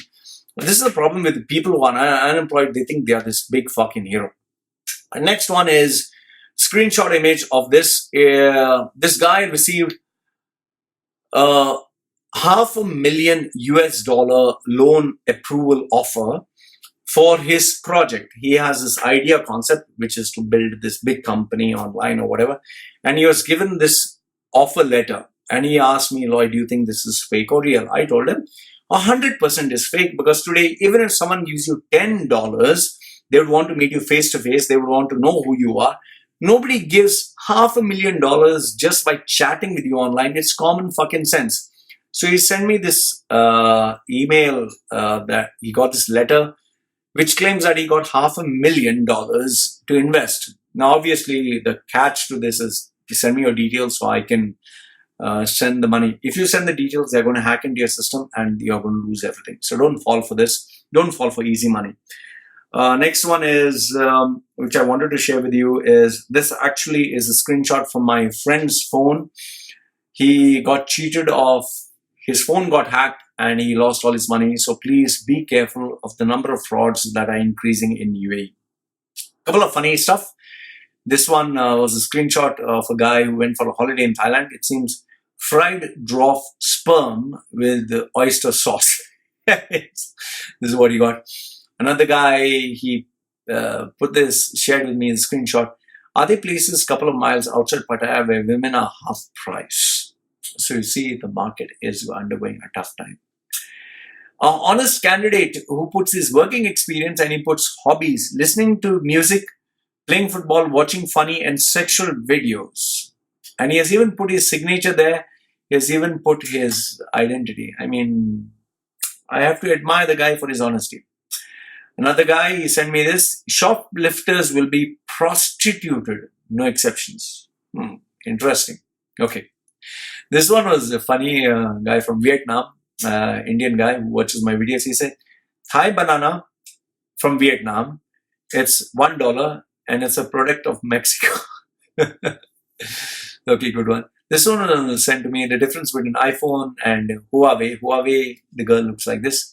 The same girl on iPhone looks like this. This is actually very true. I know this because in Thailand, there are so many girls who take photographs with these apps. There's a beauty app, and if you take photographs with these Asian phones, you look amazing. But if you take photographs with the American phones, your details pop out. So this is a very true representation. This is not fake.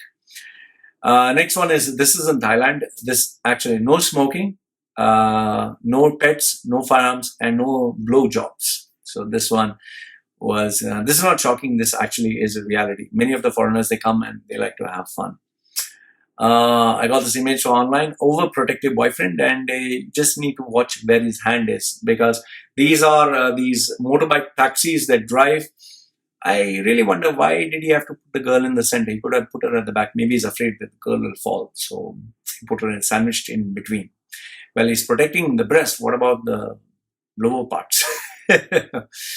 Next one was Abu Dhabi Civil Defense. This one was taken in the UAE. Quick response. I don't know if this is Photoshop. Will have censored the number plate, but this is Abu Dhabi Civil Defense. Quick response. Yeah, maybe Arabic English. Female who is selling burritos, and this is how she is selling the burritos. Well, I hope the floor is clean. This one I found pretty funny. This guy sent me ass eating made simple. Well, this is actually guy who likes to play pranks. These are fake book covers, and he likes to take people's reactions. So it seems that he, changes the cover, and then he goes and sits in crowded places to see people's reaction. This was sent to me by one Hindu guy saying, see, Loy, Hinduism is spreading in UAE. And he sent me this photograph of Hindus sitting with Arab locals, and they're shaking hands. Well, it's very common sense. This is a political game. They're not doing this out of love. Islam is not in love with Hinduism. Islam doesn't fit into the bracket of Hinduism. Islam doesn't agree with the Hindu gods. That's why you'll never see a Hindu god in a mosque. This is just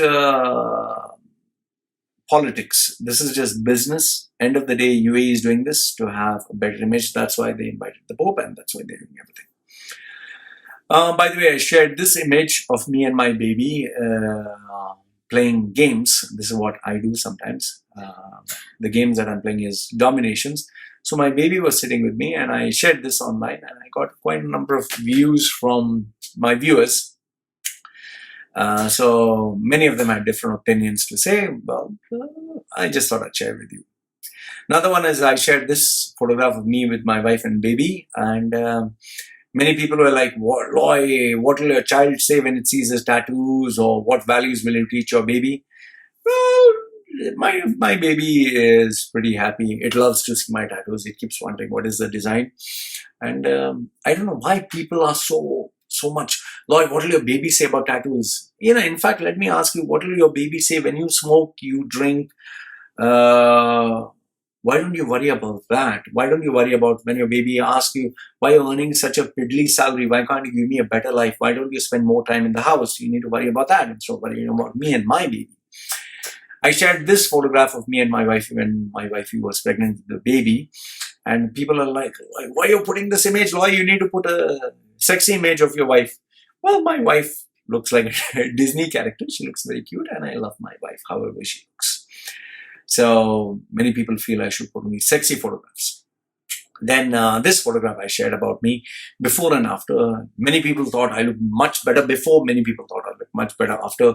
What do you think? Do I look better before, or do I look better after? I'm pretty curious to know what you think. Okay. I was pretty surprised. This was 5 years ago when I went to Thailand. I had taken a photograph of this. The guy actually took my photograph, and he celebrated and shared a memory of me being in Pattaya. And then Facebook managed to get this and shared it with me. So small world, I would say. I guess people, they remember me wherever I go. Then this news was shared. It seems salary-based visas are in force now, which is the reality in UAE. Another guy sent me Gems sell its 30% stake, which I have reported and shared with you. Breaking news that was shared with me by one of the readers. It seems Pacquiao versus Amir Khan is going to be a big money fight. Trust me, a lot of Filipinos, a lot of Pakistanis, a lot of Indians would be betting tons of money. I wouldn't be surprised if these boys were paid money in advance to give in to their fights. This image was pretty powerful. About Deutsche Bank, please do watch RT News YouTube video where you'll see the reality of what is happening in the market. $74 billion euros worth of assets they're going to stash. If Deutsche Bank crashes, 18,000 people first initially are going to lose jobs. Much more, the economy would crash. Sticking to UAE, I'm sharing this, for many people who think whites are very well-to-do and Thailand is, a great place to live. Here, this person is selling this plate. He's selling this plate where you can eat food. He's selling this plate for one baht. Foreigner is selling this plate for 1 baht. And so you can imagine how much these Westerners are earning. They're even selling guidebooks, which you get for free. They're selling for 1 baht. You can imagine 30 cents. Then this video was shared by one of the guys in UAE. He said, Loy, see, this is how fake products which are expired are being sold. In this video, you see, by using a thinner, you can get rid of the expiry date. This is actually an Indian-based video because the price is in rupees. Then these are the other bits that was shared with me by my YouTube fans. So now let me share with you some of the messages from YouTube fans. First is Faisal Al-Shamsi, Emirati local. On YouTube he says, I'm Emirati local. Welcome. I drive a Mercedes and Porsche. What do you call your day? What do you do all day sitting in your home like a jobless person? I will come to Thailand with the CID to catch you and put you in jail. So the local shokal Faisal Al-Shamsi is going to come all the way to Thailand, bring a team of CIDs to catch me and put me in jail. Look forward to meeting up with you. Next one, Mehboob Hassan. He says, Loy, you fool. If he think about you or named you in his tea time talk, some convoy meet you in Thailand and gift you a gold bar. What the fuck are you writing? Learn English. Okay, next one. Everybody knows you are popular to the level who has failed to establish in life by other means. Today you're living on YouTube earnings, which is good, not bad. And donations also as a CV consultant. So what's the problem? Okay. We talk on reality. You always do that. But today you ask us for vague verification. You must know how to verify. English, Baba, English. Learn fucking grammar. You bad luck because of tattoos you restricted in UAE. Otherwise, you should left UAE in 18 when Sun Visa restricted. Fortunately, today Sun Visa also granted yearly basis for educated child. Mehboob Hassan sir, learn English. Next one. YouTube says, be careful, man. Don't end up like Jamal Khashoggi, whoever it is, he's threatening you all the way. You know what they are capable of. Saudi intelligence and UAE intelligence agencies. They can go to any potential who expose them if they feel threatened. Be safe. Thank you very much, Mr. YouTube. Next one. John Silvarajan. Okay. John Silvarajan. Nice moustache. He says, dear brother, myself as an Indian, registering my comments. Oh, registering comments. Okay. Please, it is none of your business. It is none of your business to comment on anyone's personal life. It is not good. Okay, sir, John? If you're Indian, concentrate and use your positive ideas to get every Indian's development. Don't do cheap, unethical behavior. Okay, sir? First, take care of your family and your country, man, and your own country. Okay, sir? Convey positive advice.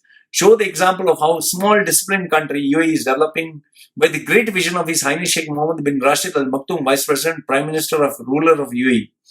If you want to comment, come to UAE and do it. Oh, good idea, John. I will come to UAE. Now I'll come to UAE and they will welcome me with open arms. Don't be like a coward and don't repeat this cheap politics. Thank you very much, Mr. John. Next one. Shravan Sampali. Shravan Sampali says, Highness Sheikh Mohammed knows you and is watching your videos, I'm sure. Okay. Clarissa Villena says, I think he knows you and your videos. Sheikh Mohammed knows me and my videos, but I doubt he's the one who wrote that comment. Okay. As you say, Clarissa, she's always, puts a lot of comments. I appreciate. Next one is Faiz Khan. He says, what the F apostrophe CK, what the fuck you plan to do? Criticize UAE with the remaining number of years? All those big books behind your ass. Behind my ass, there are no books. Behind me, there are books. Doesn't seem that you even read one properly. Imagine you're in bed. Okay, I'm in bed, I'm imagining. Okay, looking back at your life. When I'm in bed, I'm usually sleeping or having sex. So I don't look back on life unless I go to the coffee shop. And all you see yourself doing is the shit about you is shit on YouTube. Faiz Khan, okay, sir. Do something worthwhile in your life. Never to learn to turn back. Leave the earth before they found it. Faiz Khan, do something worthwhile with your life instead of commenting on my YouTube channel. Okay, enough of that shit already. Do you think all countries are fair? No, they are not. Perhaps you talk about India too then. India has a lot of its own shit. Why don't you comment? Okay, I just want to appreciate the UAE, what the UAE has accomplished for them, themselves and the people with sheer, S-H-E-A-R, wrong spelling, S-H-E-E-R, sheer, not sheer is removing the fur from a fucking animal. All the sheer hard work and strategy did They did the total opposite of what you're doing with your time, which is sit on your ass all day. I'm not sitting on my ass. I'm not only sitting on my ass, I'm talking on the YouTube. I'm creatively designing YouTube videos. I'm doing some research. I'm making money. I'm enjoying life. A lot of stuff other than my ass. Why are you fascinated with my ass, Faiz Khan? Okay. The message you're trying to instill people is the true reflection of you as a person. Thank you very much. There is a demand. I'm taking care of the demand. I'm making fucking shitloads of money, like you say. No matter how creative a reply you come up with, the truth has been stated above. Yes, Faiz Khan, I totally agree with you that no matter how creative a reply I come up with, the the truth has been said. Okay, next one. Aisha Khan, a paid psycho to malign and degrade you. Get some life, you moron. Yes, Aisha Khan, as you say. Next one. Wilbur Rodriguez says ADCB is the worst bank and they're definitely going down starting this year. They started charging 180 per month for people who don't have their salaries coming to the bank. Well, I think if you don't maintain a balance, you will be charged money. Okay, Wilbur. Sami Bayuddin says, you're such a fake person. I'm sure they kicked you out of UAE. This hatred doesn't come from nothing. Plus, you look funny like a leprechaun. Sammy, I don't look handsome. Oh, shit, Sammy. Okay.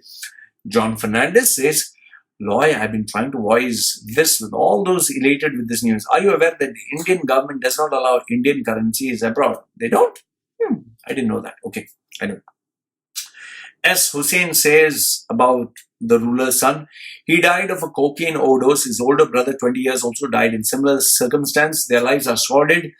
Behind the PR crafted for them in Dubai, the ruler, they killed his own sons because they were doing drug addicted and homosexual.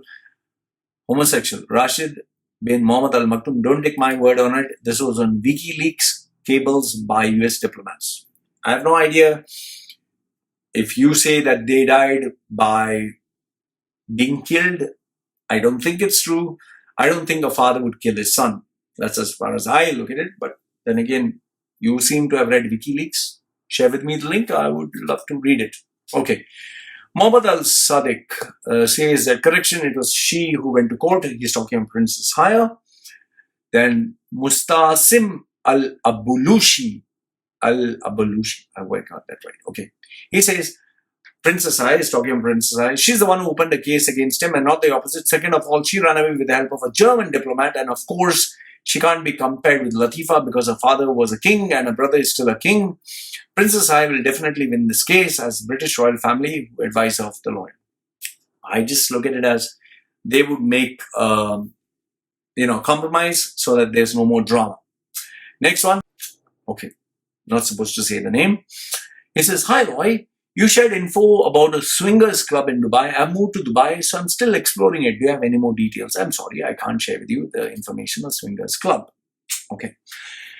Next one is Pip Chica. Pip Chica. Sounds like a nice name. Pip Chica. Okay. Pip Chica says, it's interesting how arts and sports do not make any sense to Loy. If it involves eating, fucking, and making money, this has no value to him. Of course, it has a lot of value to me. This shows how primitive this teacher is. Thank you, Pip Chica. Pip Chica doesn't stop. Pip Chica says next, I bet your real name is not Loy. It is Loy Chu.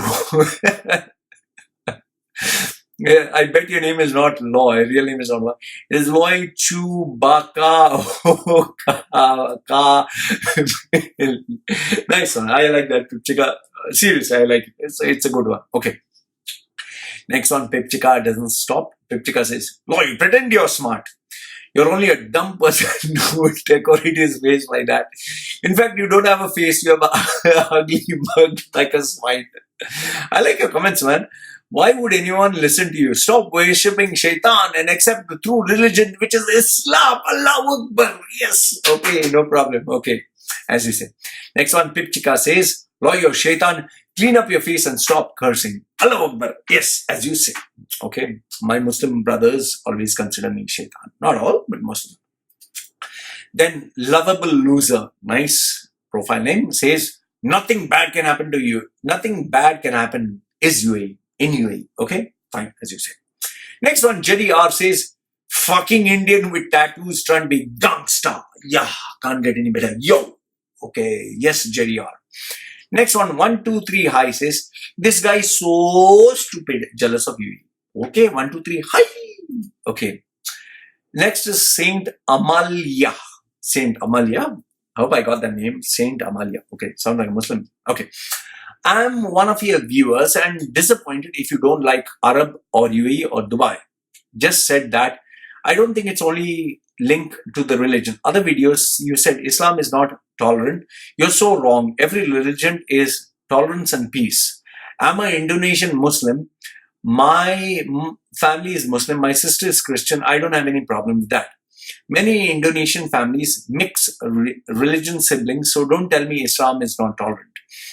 Well, go down to the UAE, mix a Muslim with a Christian. For example, have a Muslim girl marry a Christian man or Muslim girl marry a Hindu man, and then you will come to know how tolerant is Islam in the Middle East. Okay, don't believe me, or do that in Saudi. Okay, so I'm not saying you're wrong, I'm just saying try it out. Or have in Saudi a Muslim leave the religion and declare I'm leaving the religion, or declare he's an atheist, or in UAE say I'm leaving Islam, I'm no longer a Muslim. Then I would like to see what will happen next. If you hate one race, just go through the race, don't attack the religion. Okay, you've stayed in Dubai for 40 years and I guess you're uncomfortable living in Dubai. I'm not uncomfortable living in Dubai. I just moved out because it was getting too expensive and it was not practical for me to live in UAE.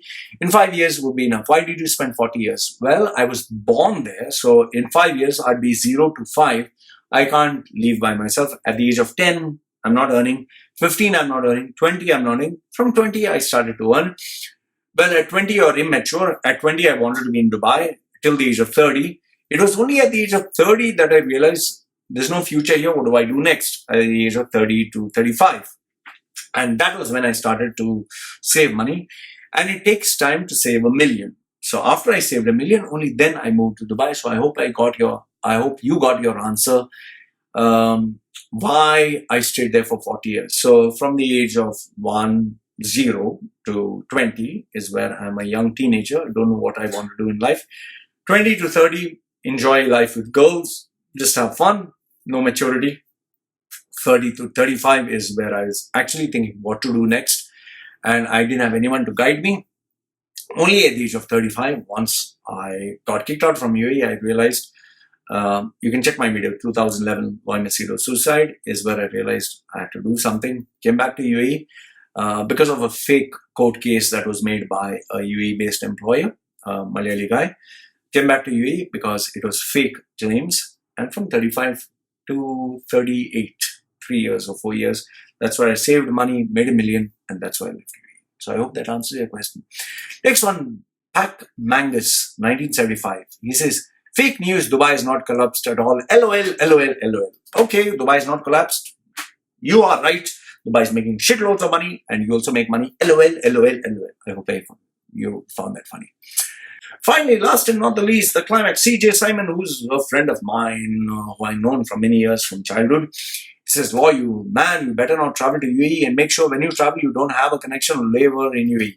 CJ Simon, my friend, I'm not planning to go to UAE because I finished everything with the UAE. I'm not, even when I travel, I'll never have a connection with UAE. I'll never make sure that I never have a layover in UAE. Even if the plane has to make an emergency landing, I'll make sure that it lands in some other country. So that is my friend CJ Simon who shared with me. So guys, this was a long video sharing with all of you all the comments. Let me know what you think in the comment section. We'll love to hear from you. This is me finally signing off for now. Take care. Goodbye. Let me get a screenshot before I say bye.